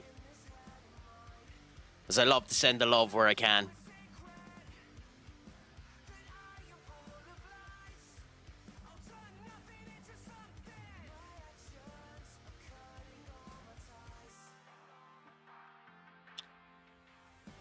The beauty of me saying I'm going to give someone a shout out and then they appear to be gone. But either way, I'll do it either. If those of you are into FM content like this, another streamer I highly recommend.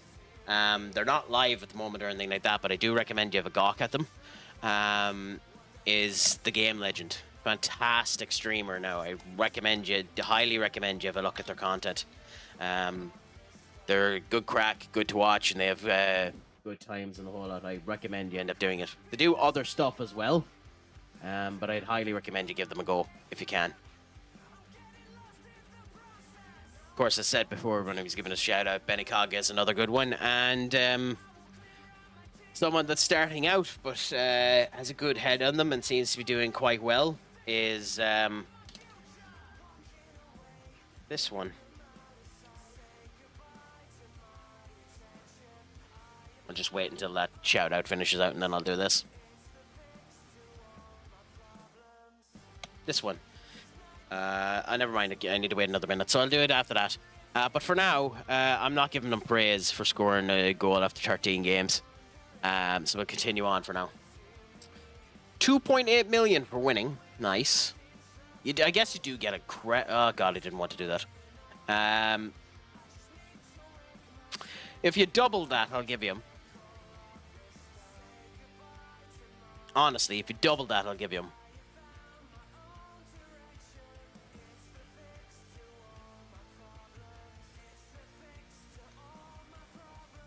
Maybe that's me being a bit too mean, but he does have to be better. It's a small team. You need to be given a bit more. You need to have the gumption and state of character in order to be better than that, you know? So, yeah, maybe that's a bit harsh. Maybe that's a bit mean, but it is the way you need to go about it.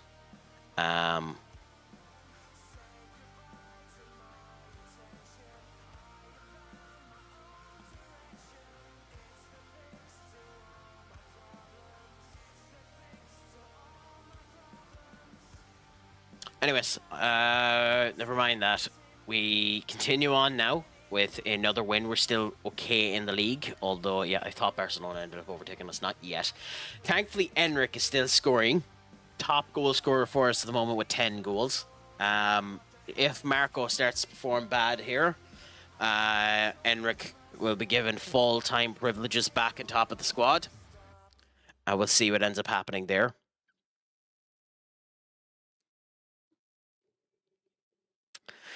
I mean, I kind of have screwed the younger teams that we end up having, the under 18s and the under 21s, because I have so many of them out on loan. And I'm actually kind of shocked that I'm not getting bollocked for having so many people out on loan. Typically, they bollock you by now.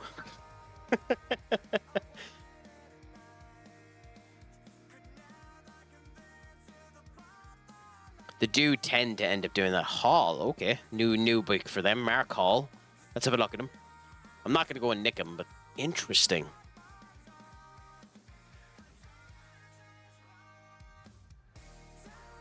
We have a couple of good youths building up there as well. Like Adam, for when he was given his first game, although he didn't perform well in it, is a fairly good player. He should be performing good enough now. Medina, who's 19 years of age, a good player, should be able to be grand. So we'll see what ends up happening. There's a couple of good players out there. Giovanni, we're going to be selling him, unfortunately. He's just not developed enough for us. Gomez, like, we've kind of screwed Gomez again because all he had was Real Saspatan, but then we sent him out a bit and gave him a bit of development. But he should be a mainstay for us once he comes back. Especially at 18. Like, he has the potential to go out there and be brilliant, you know?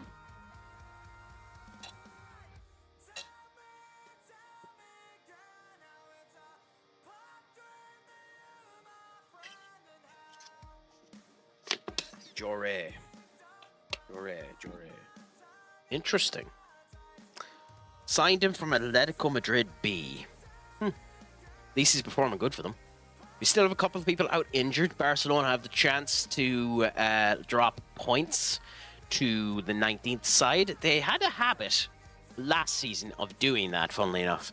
They'd go up against some of the strongest sides in the league, and that's where they drop their points. Unfortunately, they haven't done that yet this season, which is semi-concerning. Well, actually, that's a bit of a lie. It's more than semi-concerning. It's extremely concerning. But you go with what's in front of you there, and we see what ends up happening. Is Vinicius whinging yet? Not yet, so we can go without him yet. I'm not giving Sechi another go here, so we're going to go with Benjamin Seller over there.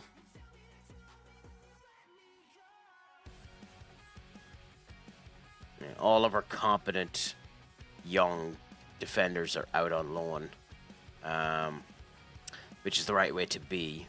Sergio, I don't know why we even still have Sergio. Legitimately, like he's on a rolling contract at the moment, getting paid something like £65 a week. We haven't given him a contract, and he's stuck there for 2 years. If someone wants to come in and sign him, they can take him. But it's handy to have someone with at least decent talent there, I suppose. So we'll go with Hines. We'll go Hines, Cora, and Seller again.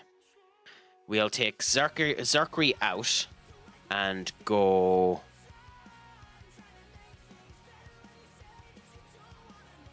We'll go Laffy. Even though that was... Yeah. Hines means beans. Hines Birchcoil. Yeah. Hines means beans, yeah. Hines Birchcoil. I cannot pronounce that name for crap. It's a Portuguese name, but yeah, Hines means beans.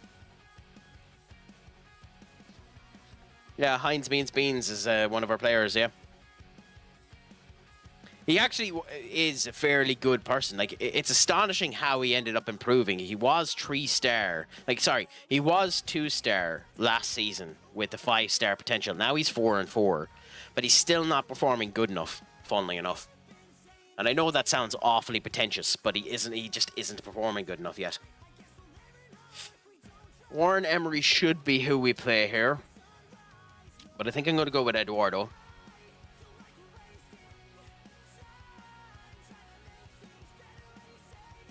And we're going to go with Foston again. Adam had a good enough performance, so we're going to go with that. We'll give Marco... If Marco hasn't scored... And I'm stating this right now, which is going to be incredibly cruel to the poor bastard. But if Marco hasn't scored by half-time, he's being taken off the pitch. He has until half-time to score a goal. If he hasn't scored by half-time, I'm sorry to say that Marco is being taken off the pitch. So, for those of you in the chat that want to do this, by the way, I'm going to give ye this.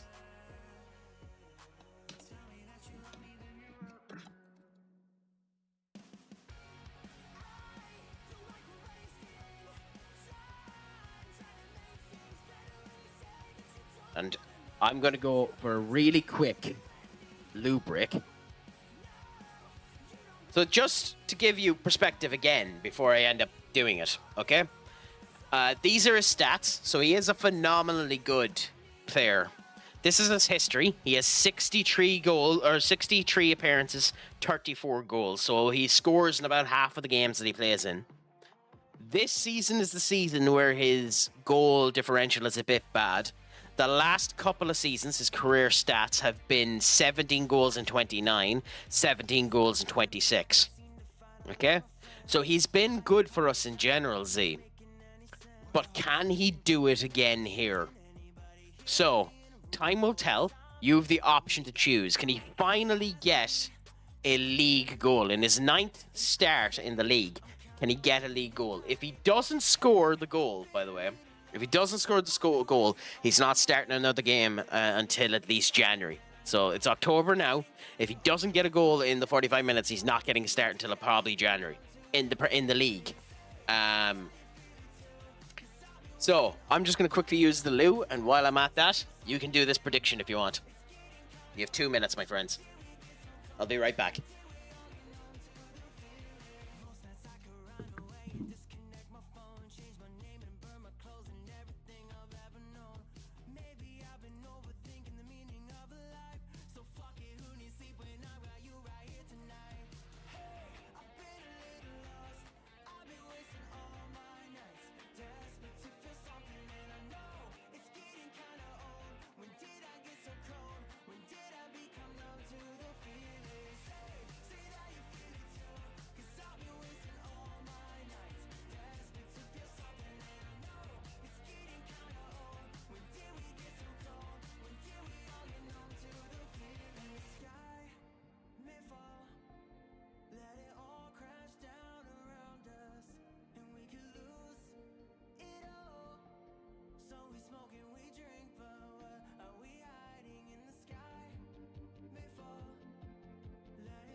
Well, we're back. And now we get to find out, will Marco end up scoring his goal? It's nice to see how much faith the chatters have in the 25-year-old. But let's see, can he end up getting a miracle? Can he end up getting a goal?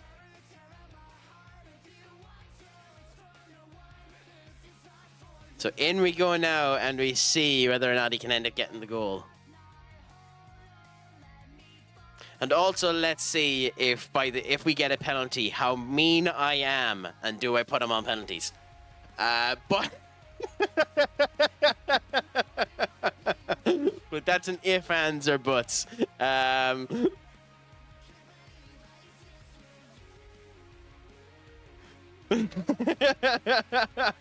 we'll see anyway. He's not on penalties at the moment, so he has to do it through his own power at the moment.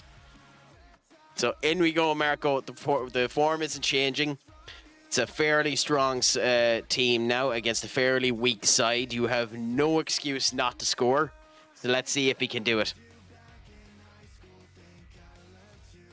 Seller to Cora. Cora. Marco!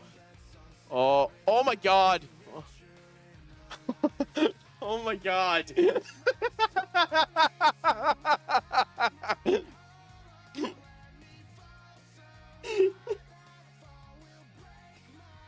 Okay. I'm sorry. But.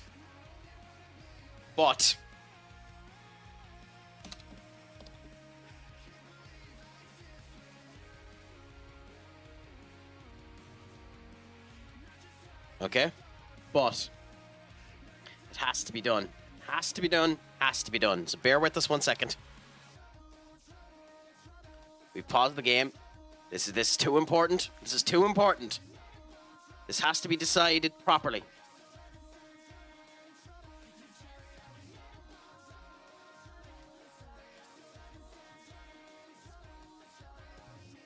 Okay. So in we go now. This will be decided through the aspect of luck. Okay? It'll be done through the aspect of luck. On a heads, Marco will take the penalty. On a tails, Bellingham will take the penalty. 3, 2, 1. He's taking the penalty.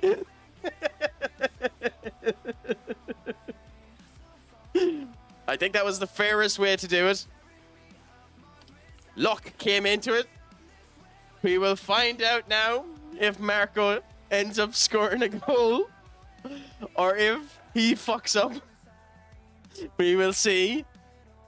Will he miss the penalty? Imagine now if the ref doesn't give a pen. Imagine if he doesn't give a pen.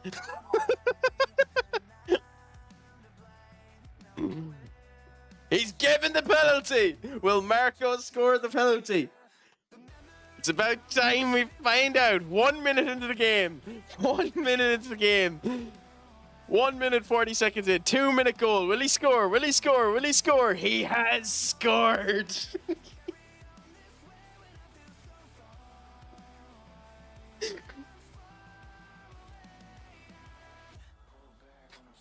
He has scored via a penalty. So Marco has scored. But can he do it properly? Let's see. I should have put the option there for penalty. I'll remember that for the future whenever I make one of those predictions.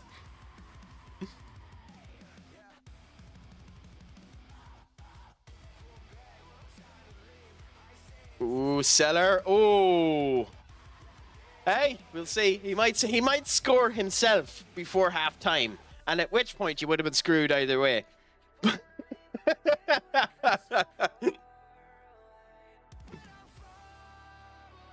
Adam to Bellingham.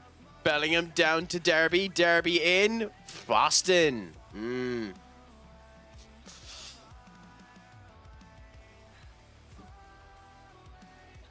We're performing good here, which is grand. We always perform good against Zaragoza, but at the same point in time, we're performing good. So let's see how things end up going.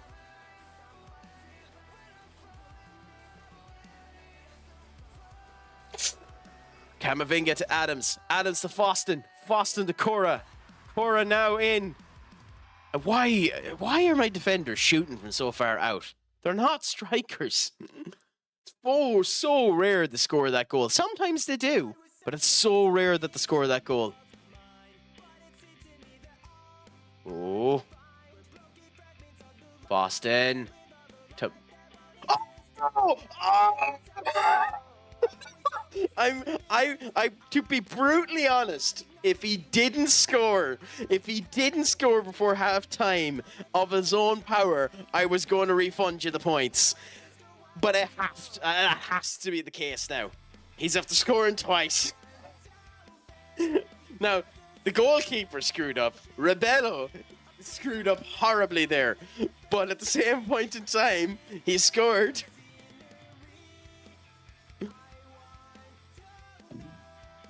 You're divining inspiration for him to get a hat-trick. You're divining inspiration for him to get a hat-trick, Mark Z.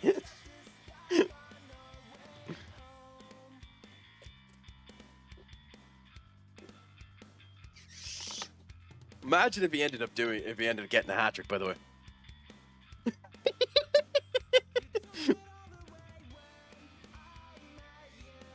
Barcelona 3-0 up as well. Bonkers team, Barcelona.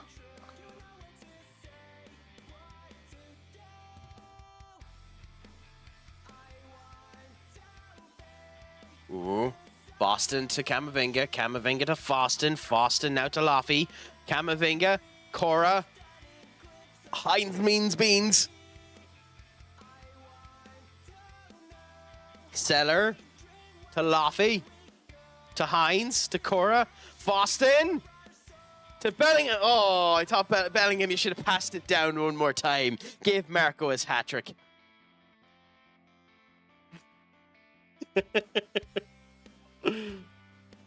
So unfortunately, he has actually scored. Properly scored. So much to my chagrin, I have to say, it was a yes. So you've lost some channel points there, Z, but you have a chance for it again in the future. Go on, Skull, what's your serious conversation? You're as well mentioning it here. All conversation, all questions, everything is acceptable here on any of the particular platforms I'm on, be it Kick, be it Twitch, be it YouTube Vertical, or be it on TikTok. Please follow me on all of them, by the way. You can watch me on any of those particular platforms and join the Discord. Might as well be a corporate shill while I'm being asked a serious question.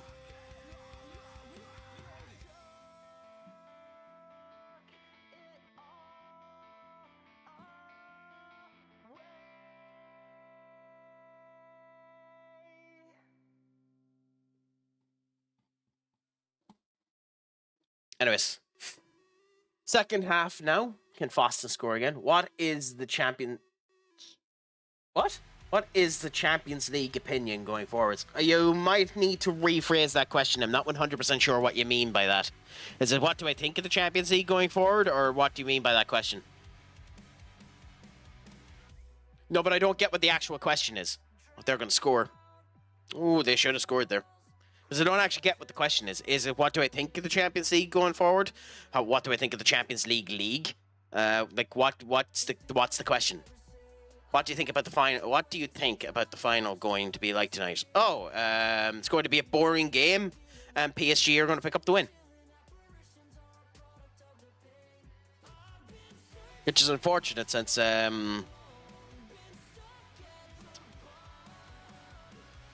yeah. But I think that's what's probably going to end up happening myself. It's going to be a boring game, like the last two Champions League finals, and PSG are going to pick up the win. Anyway, Bellingham down to Foston. Foston to Adam. Adam. Oh, he's out of the way. Eduardo scores a goal, ironically, before he's being taken off because I don't want to risk that injury. So, in placement of you, we'll put Stefan Morgan on. Jude has had a very good game, but Jude needs to come off too. So we'll put Oscar on for Jude, and we'll bring Vinicius on for Adam, or Adama, who has had an okay game. Nothing special, but okay. I believe that it's going to be 1-1 and it goes until pens. Maybe. But with both of those teams, it's very likely that could be the case, but I suspect it to be a very boring game and PSG are just going to end up winning. It's very likely that could be the case now, but we'll see. Can we make it 5? Nope, not when Rebello ended up saving like that, I'll tell you. Most of their team is performing bad. I'd be pretty annoyed as the manager now to have a team with that many problems, especially considering well, I'm shocked he hasn't made any subs, actually. He's made 1 sub. I think now we take Lofi off for Ugarte. And I mean, by right, I should take Marco off. But he has the chance to get a hat-trick, so I'm going to put Gay on there. Just because Marco has the chance for a hat-trick.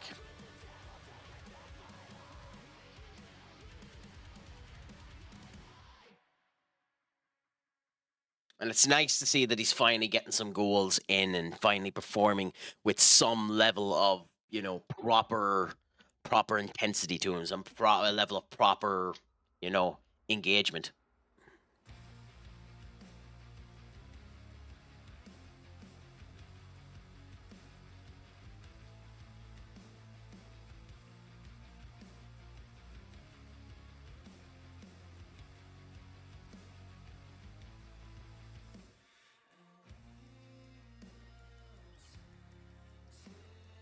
What?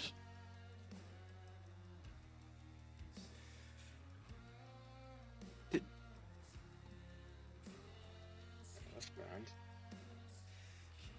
Sorry, thought something went wrong there for a minute. Nope, everything seems fine. I believe, as we know, Inter will set up very defensive and PSG attacking, but no, we'll get nowhere. 1-1 scraps, winning streak. Maybe. I wouldn't be betting on Donnarumma to have a bad performance in penalties tonight, I'll tell you that. But anything can happen. Anything can happen, I'll tell you that.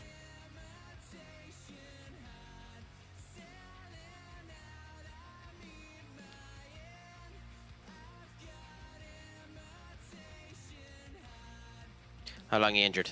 12 days isn't too bad, so that's not too bad.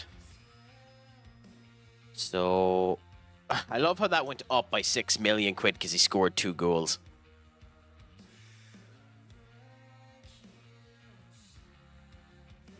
Yeah, but I don't think it's going to a penalty shootout.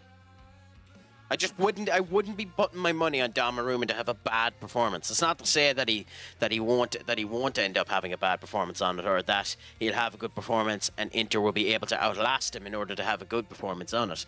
I'm just saying that I'm not expecting it to go to penalties.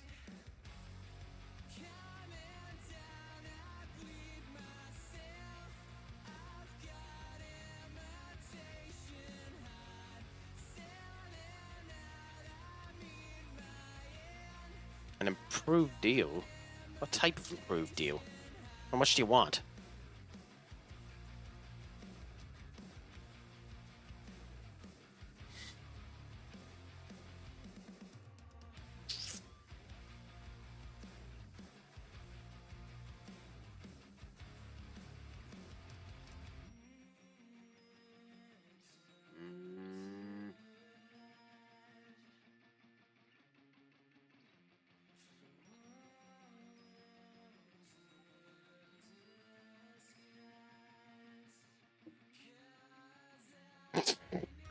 That's astonishingly funny.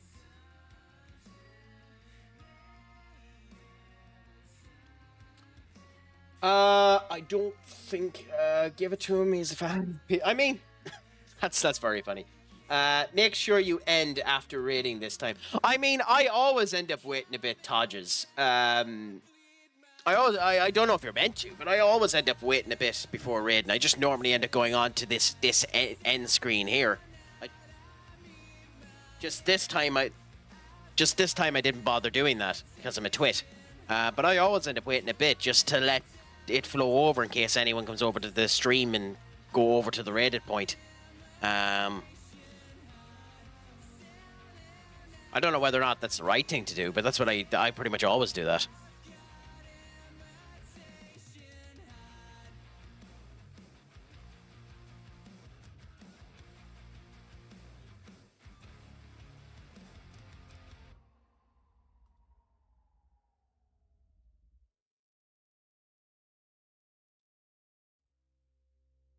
Fine. Piss off giving him 100k. It's not that good, no. He's not that good yet. If he improved a good bit, then I would. You know what you can do, Skull, with that suggestion? Do you know what you can do with the suggestion to give him 100k? Off is the direction you can fuck. Ah, okay, then in that case, I'll just finish it straight away. But thank you so much for letting me know. How are things with yourself anyway, Todges? Is your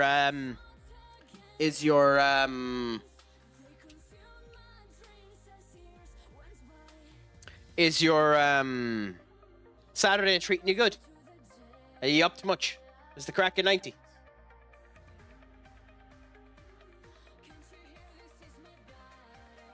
I mean, screw him, he was a fat child anyway.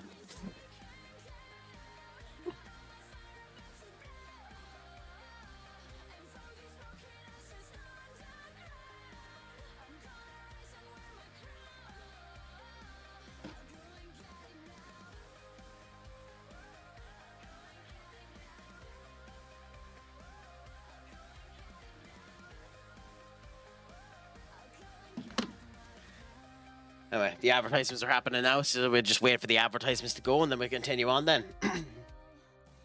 Been cleaning bearings and baking skates. What are skates when you're baking them? Baking skates. S-K-A-T-E. S. What are skates when you're baking them? I've never heard that. Is that just something, is that just another version of a scone or something like that? I've never heard of skates. What are they?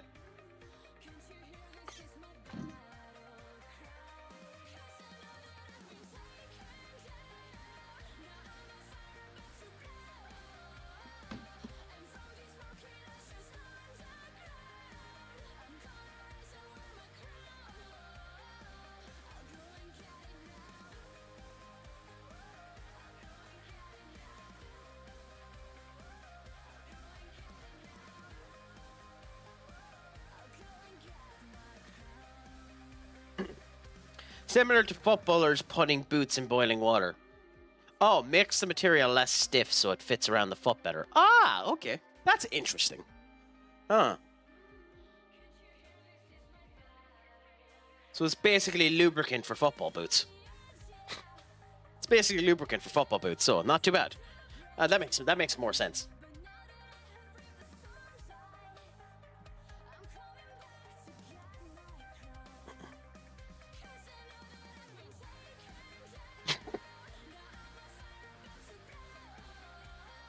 Well, do you know what?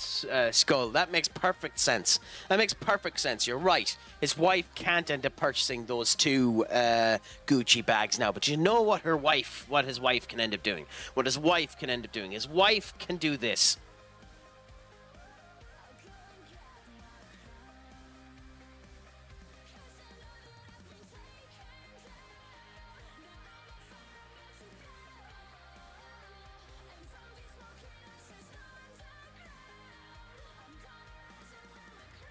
I know, I'm just have to realize it now. I'm arguing over the stupidest crack in the world. I really am being. I'm going to add more of them at some point in time, just for contextual points of view.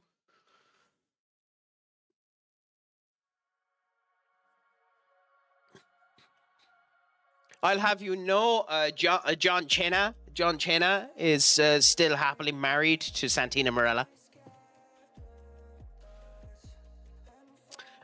But how long are you at that anyway? Yeah, is that the whole day type thing, Todgers, or is that just something you're doing in the meantime, or what's the situation happening there with that? Will you be streaming today yourself?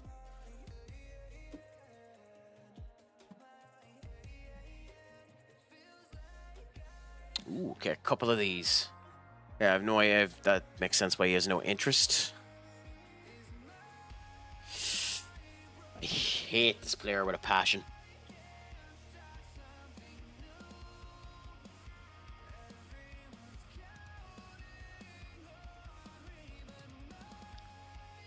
God, he's still good for 30, but he ain't worth it.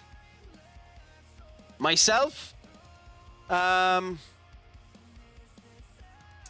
mean, I don't know yet. I honestly don't know what my plan is yet for the evening. I'm not opposed to the idea, but I might go up to the local and just watch it there. But we'll see. Taking it easy, anyways. Might stream tomorrow, but other than that, I've got no interest in streaming at all. Oh, I'm sorry to hear that. But it's understandable as well. You can end up just losing the energy for it. You do need the right mentality to end up having it. Every now and again, I just feel dead as a doornail until I start. And then, even if I'm not talking to anyone, just here, talking, enjoying playing the game, ends up allowing me to end up doing it. I'm happy. I'm lucky in the fact that I just genuinely love games. So I'd be sat here talking to myself like a raving lunatic. Anyways, even if I wasn't streaming. So if I can bring one person even a modicum of enjoyment from my absolute cosmic effluvia, my diarrhea of the mouth and constipation of the brain, I'm happy to do it. I mean, I don't blame you. Everyone has their own feelings to it.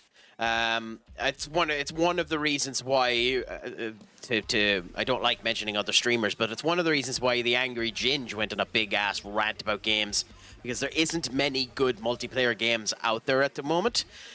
With that being said, though, you do have the likes of Dark and Darker, which just recently had a bit of an expansion, and Enshrouded. So there are a couple of options if you're willing to actually bother to do them and have the compatriots to do it as well. I am Todgers. I am a massive fan of single-player games because I don't really have a choice. Because unfortunately for me, unlike all of you social ne'er-do-wells, all of you social delinquents, all of you human pieces of excrement, I don't have any compatriots to play with. That's the reason why I came in and smoked 90% of your arseholes in the Streamer League when I was there. Until you ended up taking Michael Owens from me. How dare you say that? Oh, I mean, that's fair. That's a fair statement, Z. That's a fair statement. I apologize. You are like me. You're an unsocialite. You're an unsocialite. You're an introvert. Yeah. But I actually have been described as an extroverted introvert, which I love that so bloody much, to be described as an extroverted introvert. As someone that is incredibly introverted until they end up getting into a social dynamic that they're used to, at which point then they just become an extrovert. And that's unfortunate me. I'm extroverted until I end up creating a community or joining a community, and then unfortunately I just blather into a fucking extrovert, which pisses off the introverts that I'm talking to, which means that I'm the worst of both worlds.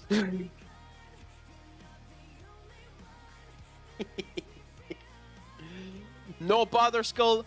Thank you so much for coming in. It was a pleasure to have you. Remember that it is always true that I am, of course, this. Make sure that your night is brilliant. Schlongafol, and as always, Pug Mahone. Senior Ducky Poo, what's a crack-a-lackin', my friend?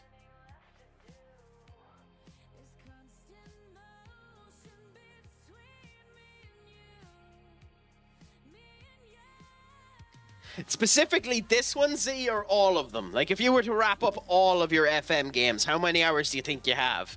And how far are you off, Skull? One more thing! One more thing?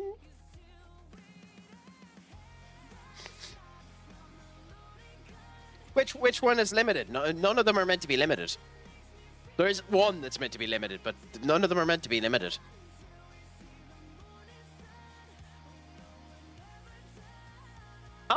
Okay. I have no idea why that's limited. It's not meant to be. As a result of that, I'll do it for you. Because it's genuinely not meant to be limited, and I'll go and I'll try and figure out why it was limited. So I'll play it for you now. To be fair, and then I'll look at the back and figure out why it was limited, because it's not meant to be the case. So I'll fix that for the next one.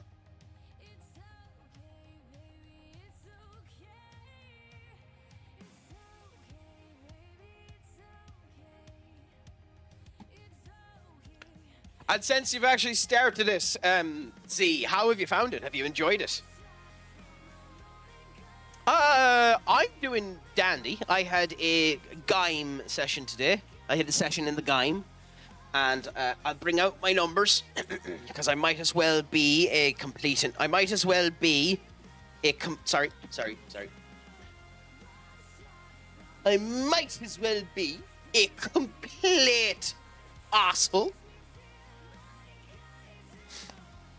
So bear with me now, and I shall tell you my numbers, because I am an arsehole. I did 150 kg for 5. I did 155 kg for 5, and I done 160 kg for 5 in a deadlift. I done 3x20 on the leg extensions at 64 kg. 3x20 at the leg curls at 43 kg. I done the smasher, which is the long man's walk with dumbbells. The vertical row machine, and then kettlebell swings and X weights. So I ended up having a fabulous time in the game. You hate the game, and yet you have 1,500 hours in it. I mean, that's a dedication to your hatred. I'll tell you that, Z. That's a dedication to your hatred right there. Understandable level of hatred, that.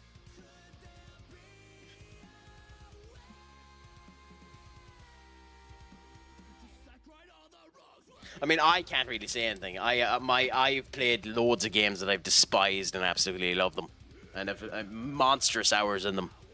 I think I hated WWE 2K20, but I have hundreds of hours in that game. I wish I could actually see what my hours are. Where do I see that? Profile. Is it profile? So I have... How do I see my games? Here. I think if I go onto this, I can see... So I have, in playtime, 683 hours in The Binding of Isaac Rebirth, 469 hours in FM21, 442 hours in 22, 400 hours in 19, 300 hours in 2K19, 300 hours in Persona 4 because I'm an idiot and left the game on too much, 300 hours in FM or in WWE 2K18, and 200 hours in Spelunky. Yeah. An awful lot of that is overflowing because I keep the games open too long and do this shit. So, yeah. I'm interested to see what they're going to do in 26. It sounds, by the studio's liking, that they're going to make a couple of changes and make the game actually good now. So we'll see what ends up happening there, where they're going to make a couple of changes to the game and see what ends up happening. I am insanely doubtful about that they're going to actually bother their arse. But we shall see.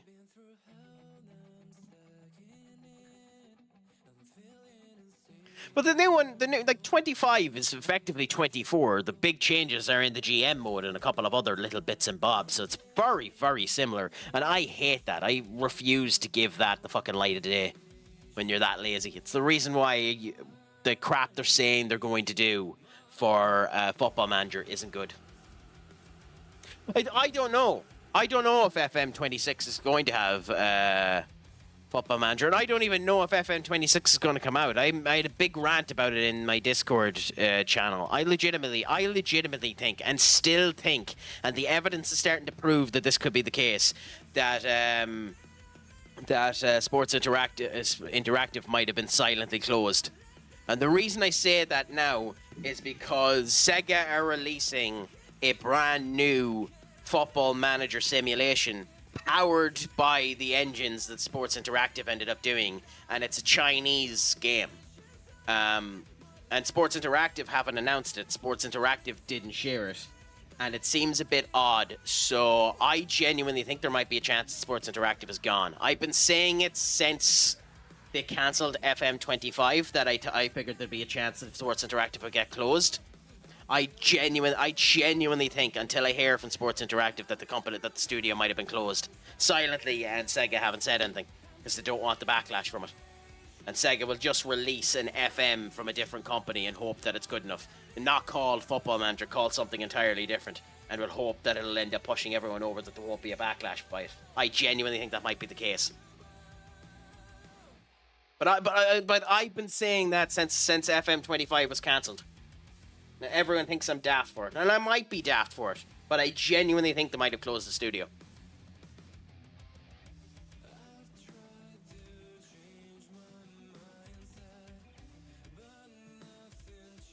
I mean, it is and it isn't. It's usual for that type of shit to happen.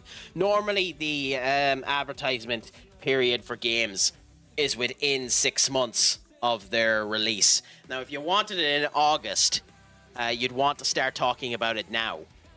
But I still think there's a high chance Sports Interactive is being sued by the Premier League and nobody knows about it. Because the game that we were on about there, that Up ended up pointing out to us when I ended up having my rant, is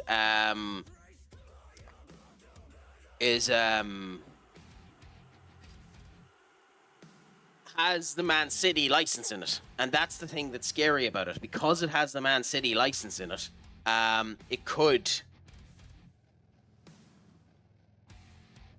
legitimately be a problem.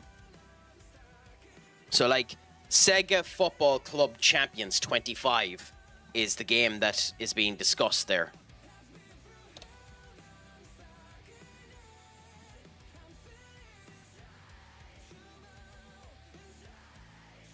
Now, it's a free-to-play game, and as a result of which, it's a game they'd be able to monetize a hell of a lot more.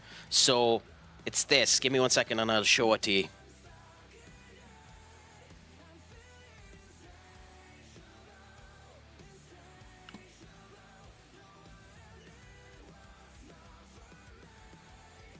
So, it's this. It's this here, if you can see it. Tell me if you can't see it. You should be able to see it.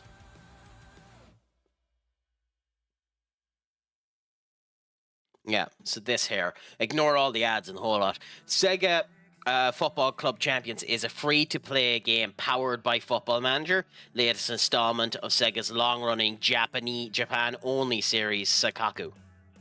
But this is being released, like, everywhere. And it has the Manchester City license put into it, which is taken away from Football Manager. So maybe this is a sign that Sports Interactive is still alive. I would be assuming that maybe it's a sign that the Sports Interactive information was all taken from the Sataku team, and they're the ones that are working on this, and that this is ultimately what's going to end up causing this is ultimately what's going to end up causing FM not to end up coming around. Like, if you listen to this. 1909年日本のサッカーファンに衝撃が走る。既存のサッカーゲームの常識を覆し、サッカークラブ経営をシミュレーションする新たなサッカーゲームがセガから誕生した。プロサッカークラブを作ろう。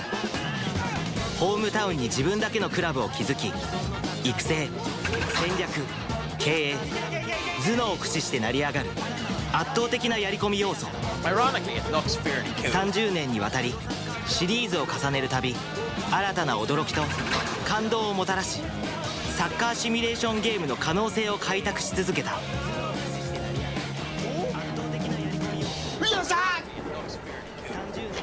I mean, you would do that too, to be fair.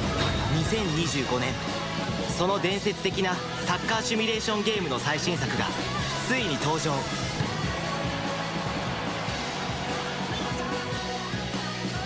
ローカルから世界の頂点へ、プロサッカークラブを作ろう2025、カミングスーン。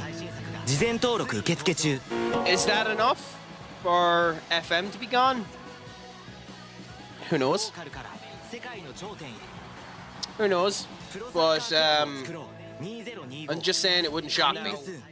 事前登録受付中。 I'm of the same vein. I don't think it's enough. But the fact that they're saying that it's powered by Football Manager concerns me quite a lot.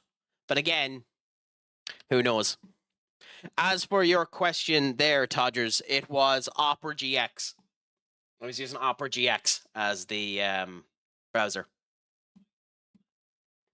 So we'll see what ends up happening with it.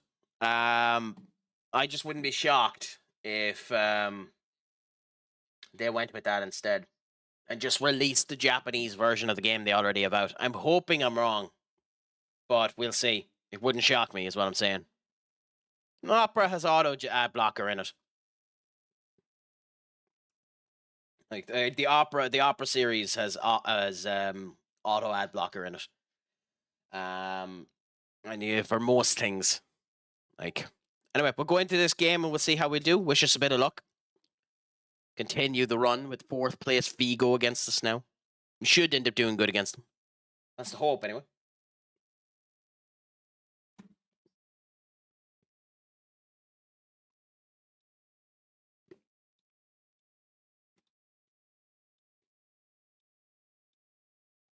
I mean, we've our strongest back line and the whole lot in this.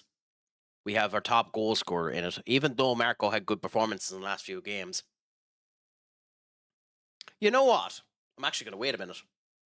And I'm going to do this.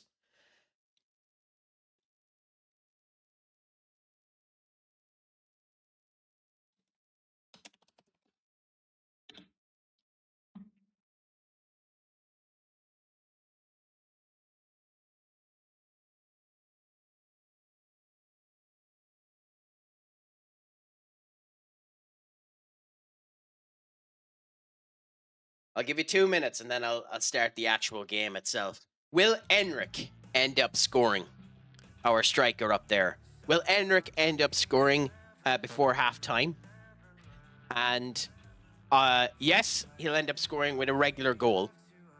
No, he won't, but he will, but it'll be a penalty. And that means that if he scores by a penalty, it won't count for the S. Just to be fair to all of those that said no.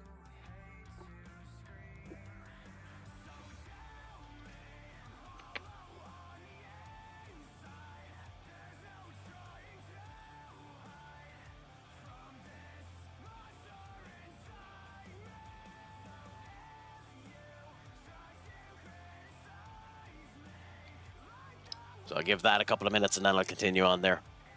Ooh. Don't know who you are. You're really young. Were you a player? Oh, you are. Okay, interesting. You played most of your career with PSG. Interesting. In this, anyway.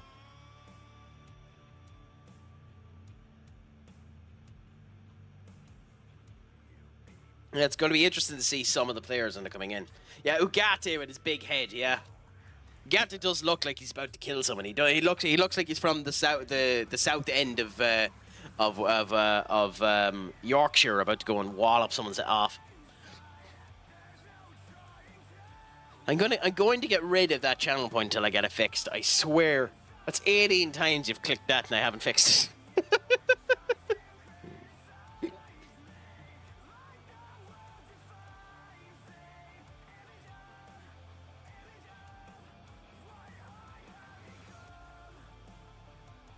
Okay, In we go, and let's see how things end up going. Can Enric end up scoring? Can he end up doing what he has done in pretty much every game he's been in this season? Can he score before halftime? Thanks, Todgers. You literally just heard me complain about it. Thank you so much.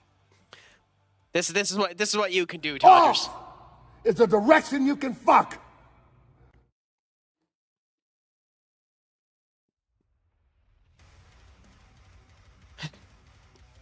Yeah, but I haven't had time. I've been streaming too much.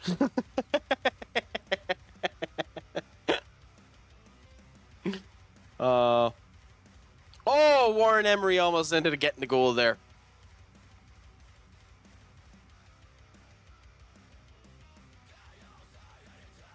I should end up editing that and end up bleeping it out. Oh, Bellingham with it. What a mistake. What a mistake. Look at that. Bellingham getting the easiest goal he'll ever get in his life. Oh my God. Ortega straight to the goalkeeper, and then the goalkeeper straight into the chest of Bellingham. He'll never get an easier goal than that. Ever.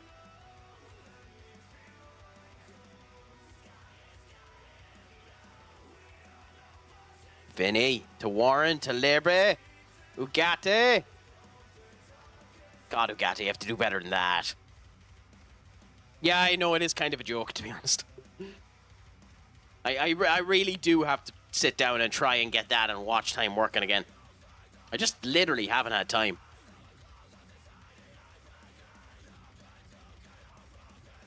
It's probably something I should have done yesterday evening, but you know, hindsight is a wonderful thing. Enric! Oh, Warren trying to take the ball off of Enric. Warren trying to screw ye.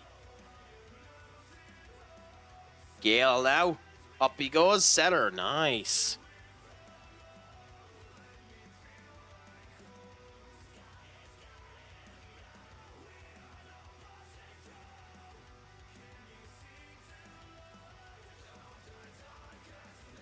What's 16? I'm a bit lost on that one, Duck. Who's 69?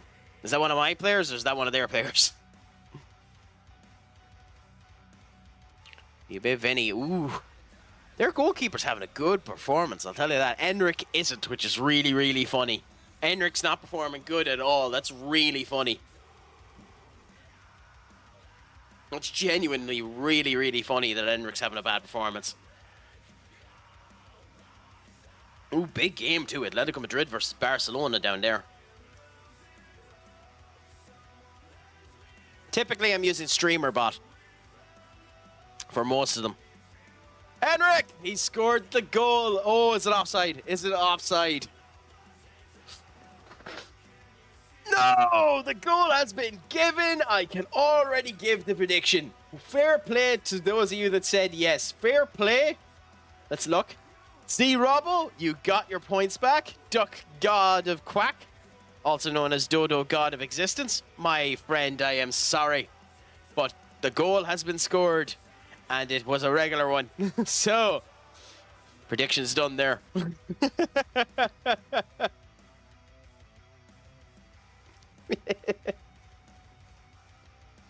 What do you end up using when you end up going live, Todgers?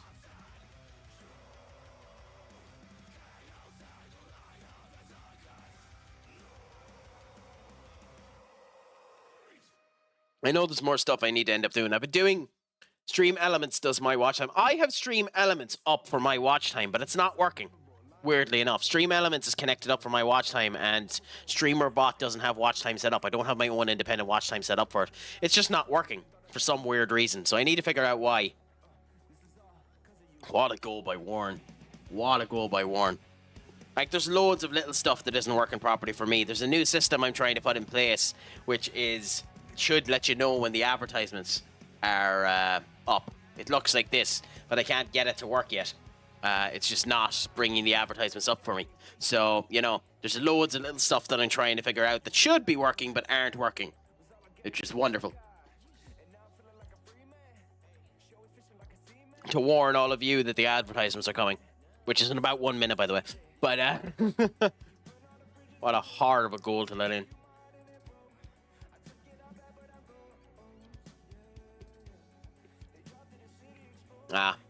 Offside. Let's see how tight that is. Yeah, it's a good bit off.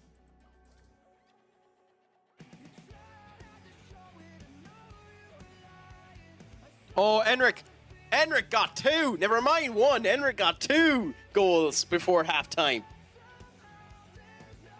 Phenomenal player, Enric. Insane player, Enric.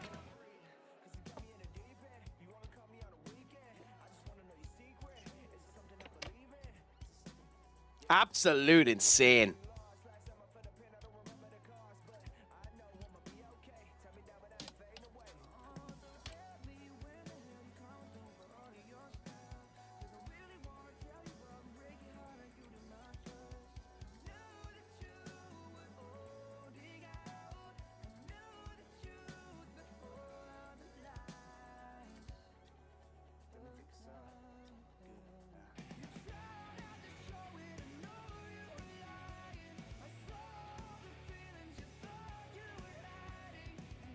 There you go. I've given you mod there, my friend. For a bit, anyway. Like, at the moment, I have it set. For some reason, if you go watch time, it just comes up with 0 seconds. I have no idea why. I can't figure out why. It's been the case since I started streaming. Been trying to figure it out. It's insanely annoying. It's meant to be user.time online, but it's just giving 0 seconds instead. It's the actual base command. I'm not doing anything different to it, but it's just consistently doing watch time instead. So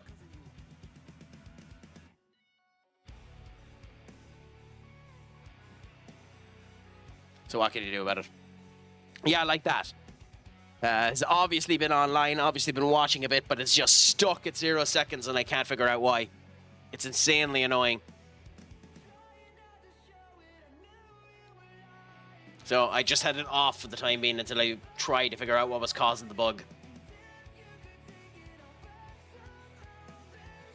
And it's the base watch time.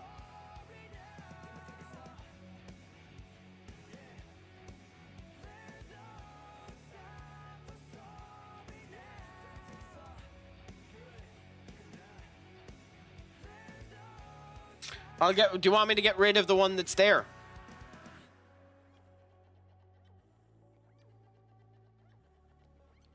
Yeah, I'll get rid of the base one so you can try it and see if that'll work. I actually didn't even consider doing that. So the base one is off there. Try it now. I didn't even... dipshit here didn't even consider that. It's off. Why is that doing it?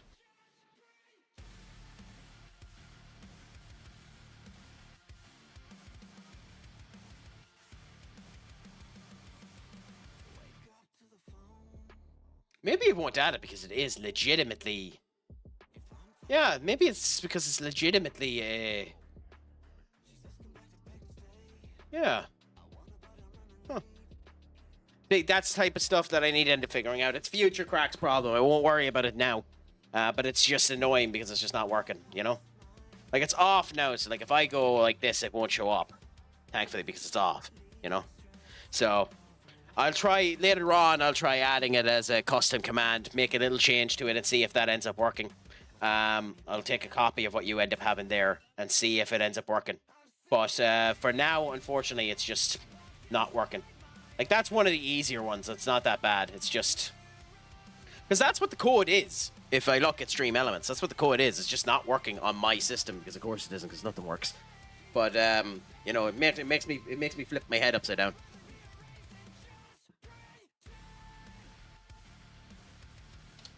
Anyway, I'll do that after the stream. But thanks for telling me, Todd. Just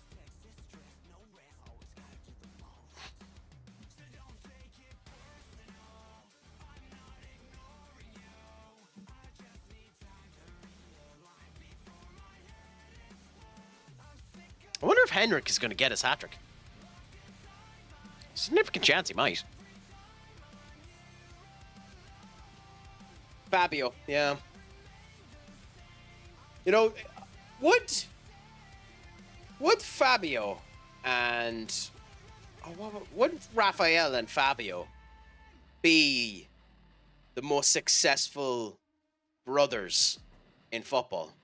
The two wing backs that United had, like, because both of them played for the same team, obviously, but like both of them played at an extremely high level and won premierships in the whole lot. They'd probably be the most successful brothers in football, right?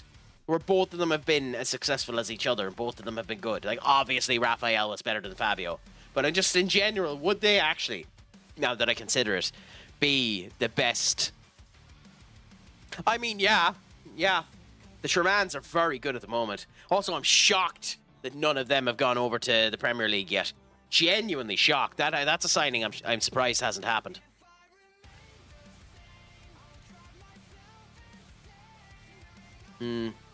Supposedly at the moment, and again, this is where I don't believe most stories until they end up happening. Supposedly at the moment, United are trying to hijack the Sesko deal from Arsenal, which I think Sesko to Arsenal is a fantastic idea for Arsenal. Absolutely fantastic idea for Arsenal.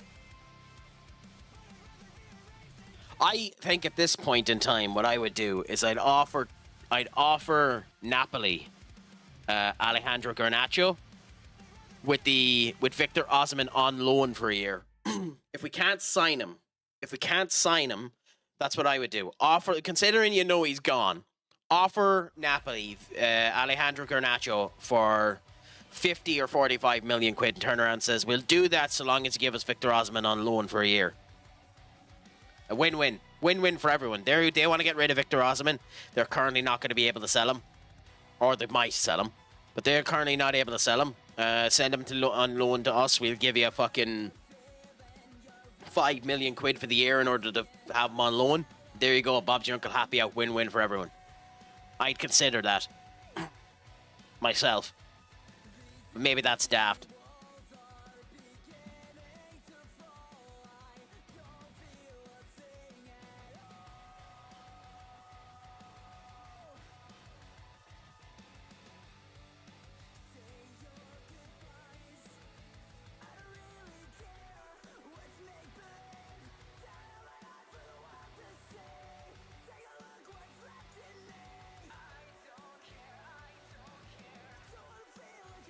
Anyway, 5 subs because I forgot to do them earlier on.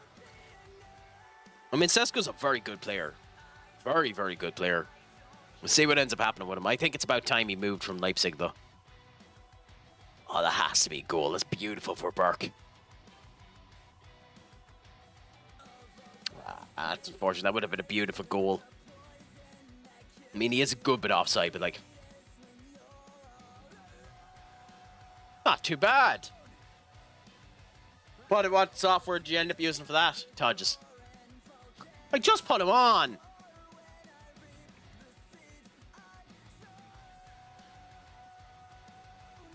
Fuck it, he can limp around for a bit.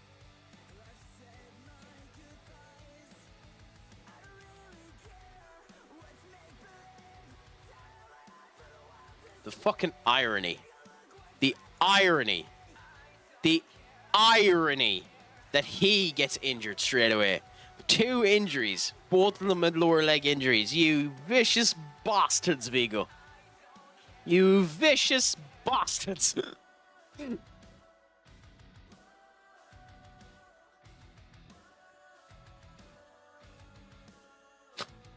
That's astonishing. That's actually astonishing.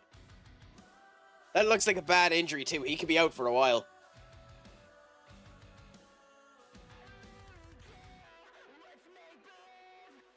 Imagine if we had scored another goal with 1 man down due to injury and 1 player injured walking around on the pitch. That's astonishingly funny.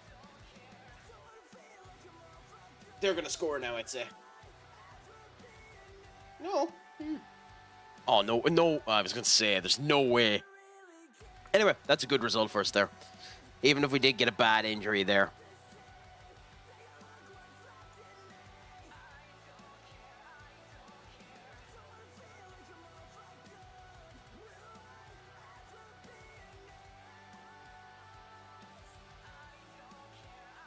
Okay, so I'm going to do one last, because this is the last. I'm not doing another game now. I'm going to go on to the next game and build the squad for what we're doing for the next game. But I'm pretty much finishing up now. So I'll be done within the next 10 to 20 minutes just doing that crap. But I'll give you one more prediction before I do. Okay?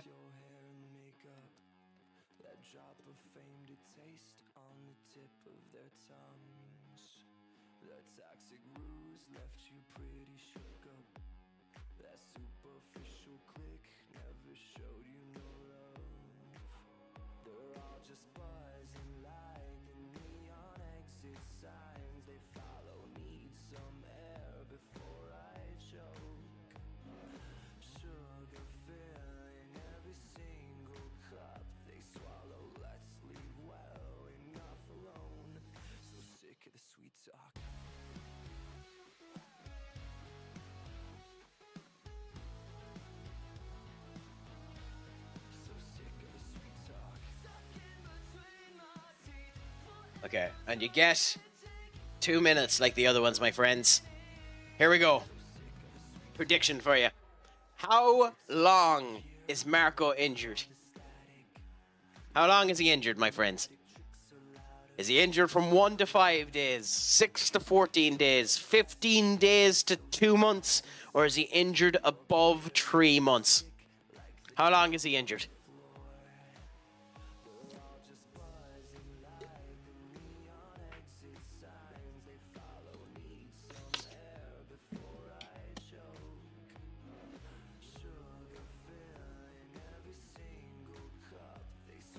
There's a chance for you to make easy channel points or lose a whopping amount of them.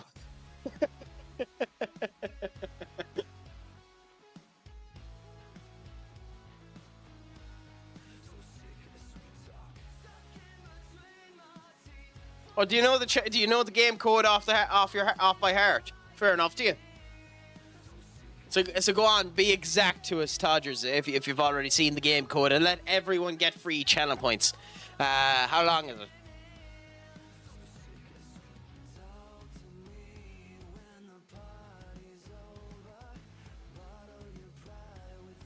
"17 days. Okay. So for anyone that ends up wanting it, now is your chance to end up doing it.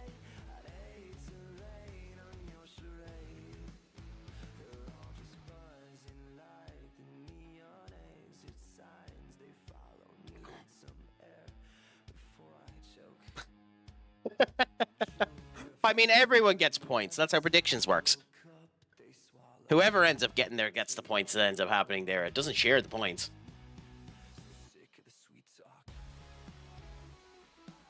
Seven seconds. 5, 4, 3, 2, 1.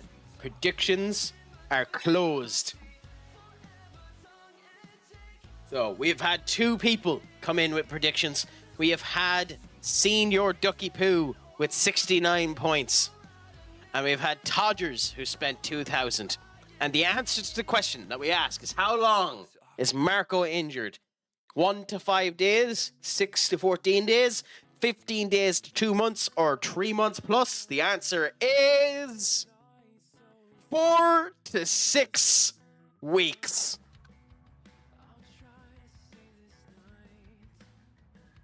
Which is 15 to 2 months.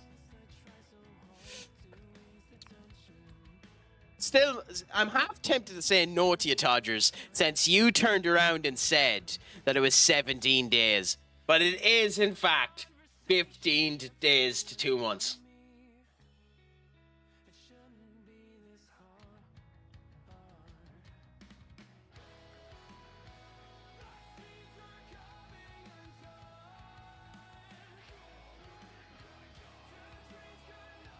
So fair play to you on that one, my friend.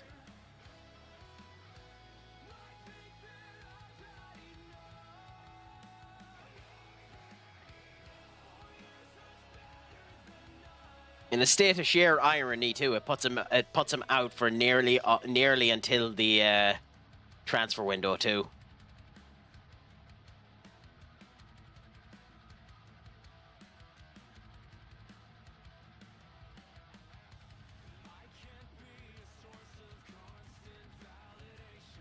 Oh, Barcelona got the win over Atletico too. The joys of that. Barcelona are still on my coattails. So hoping Atletico might get the win. Barcelona's still on the same points as me, but thankfully we have a better goal difference as of this moment in time. We need to ensure that that remains the same. I don't care, happy out. But we go into Copenhagen game that when we end up coming back the next time.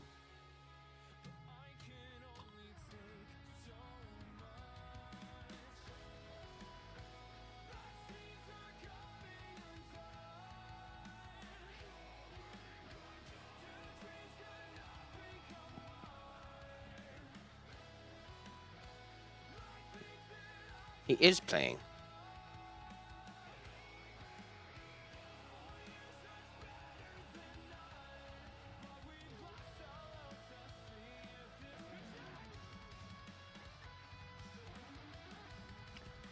Fine, I'm just declining him. Screw it, can't be arsed.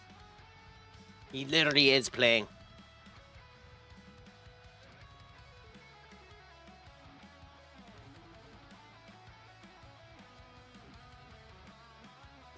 I mean, the fact that he's complaining about that when he was literally in the starting squad of the last game, like, he literally is playing. Just go away.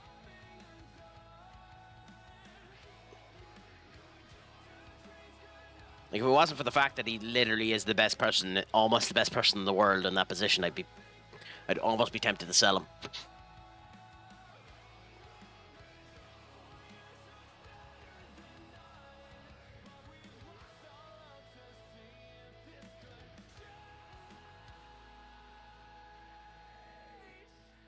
Well, hopefully he comes back and ends up scoring goals for us. He's one of our striking positions that could end up replacing Marco. Now I'm ending this press conference. Screw them. Asking stupid questions. Anyway, scouting. Ooh, you're interesting. Might end up going in for you.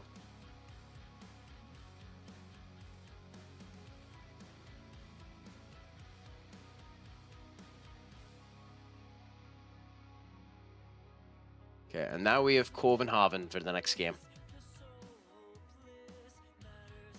I'm not surprised. I'm actually very surprised that they think that we'll end up winning this game against a completely inferior opposition. God, that is a really long loan list, by the way. That's a bonkersly long loan list. Some of these should be getting more game time, though. I was expecting these guys to have more game times by now. I love how it's Everton's Marco Craic has won one Young Player of the Month. Two of my players are in the option. Yamar as well on loan for us.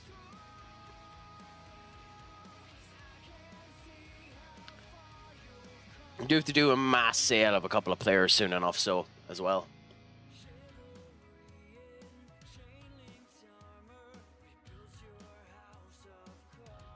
Okay. We'll do the tactical settings for this game, and then I'll finish up. So we'll give Greece another go, because of how this team is. We'll go Hines, Sechi, and Martin Cora there. I'm actually half tempted not to play Vinny, since he's whinging, but I will play him since he's whinging.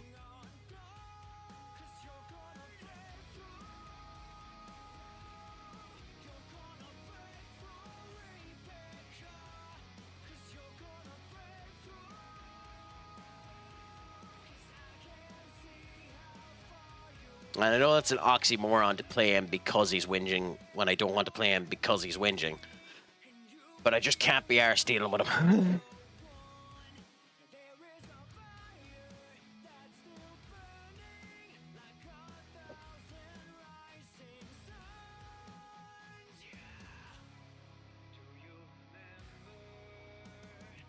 Actually, you know what? I'm going to play him up front, and I'm going to put William here and give William the go on the side. And then we're going to go Edmund, Cora,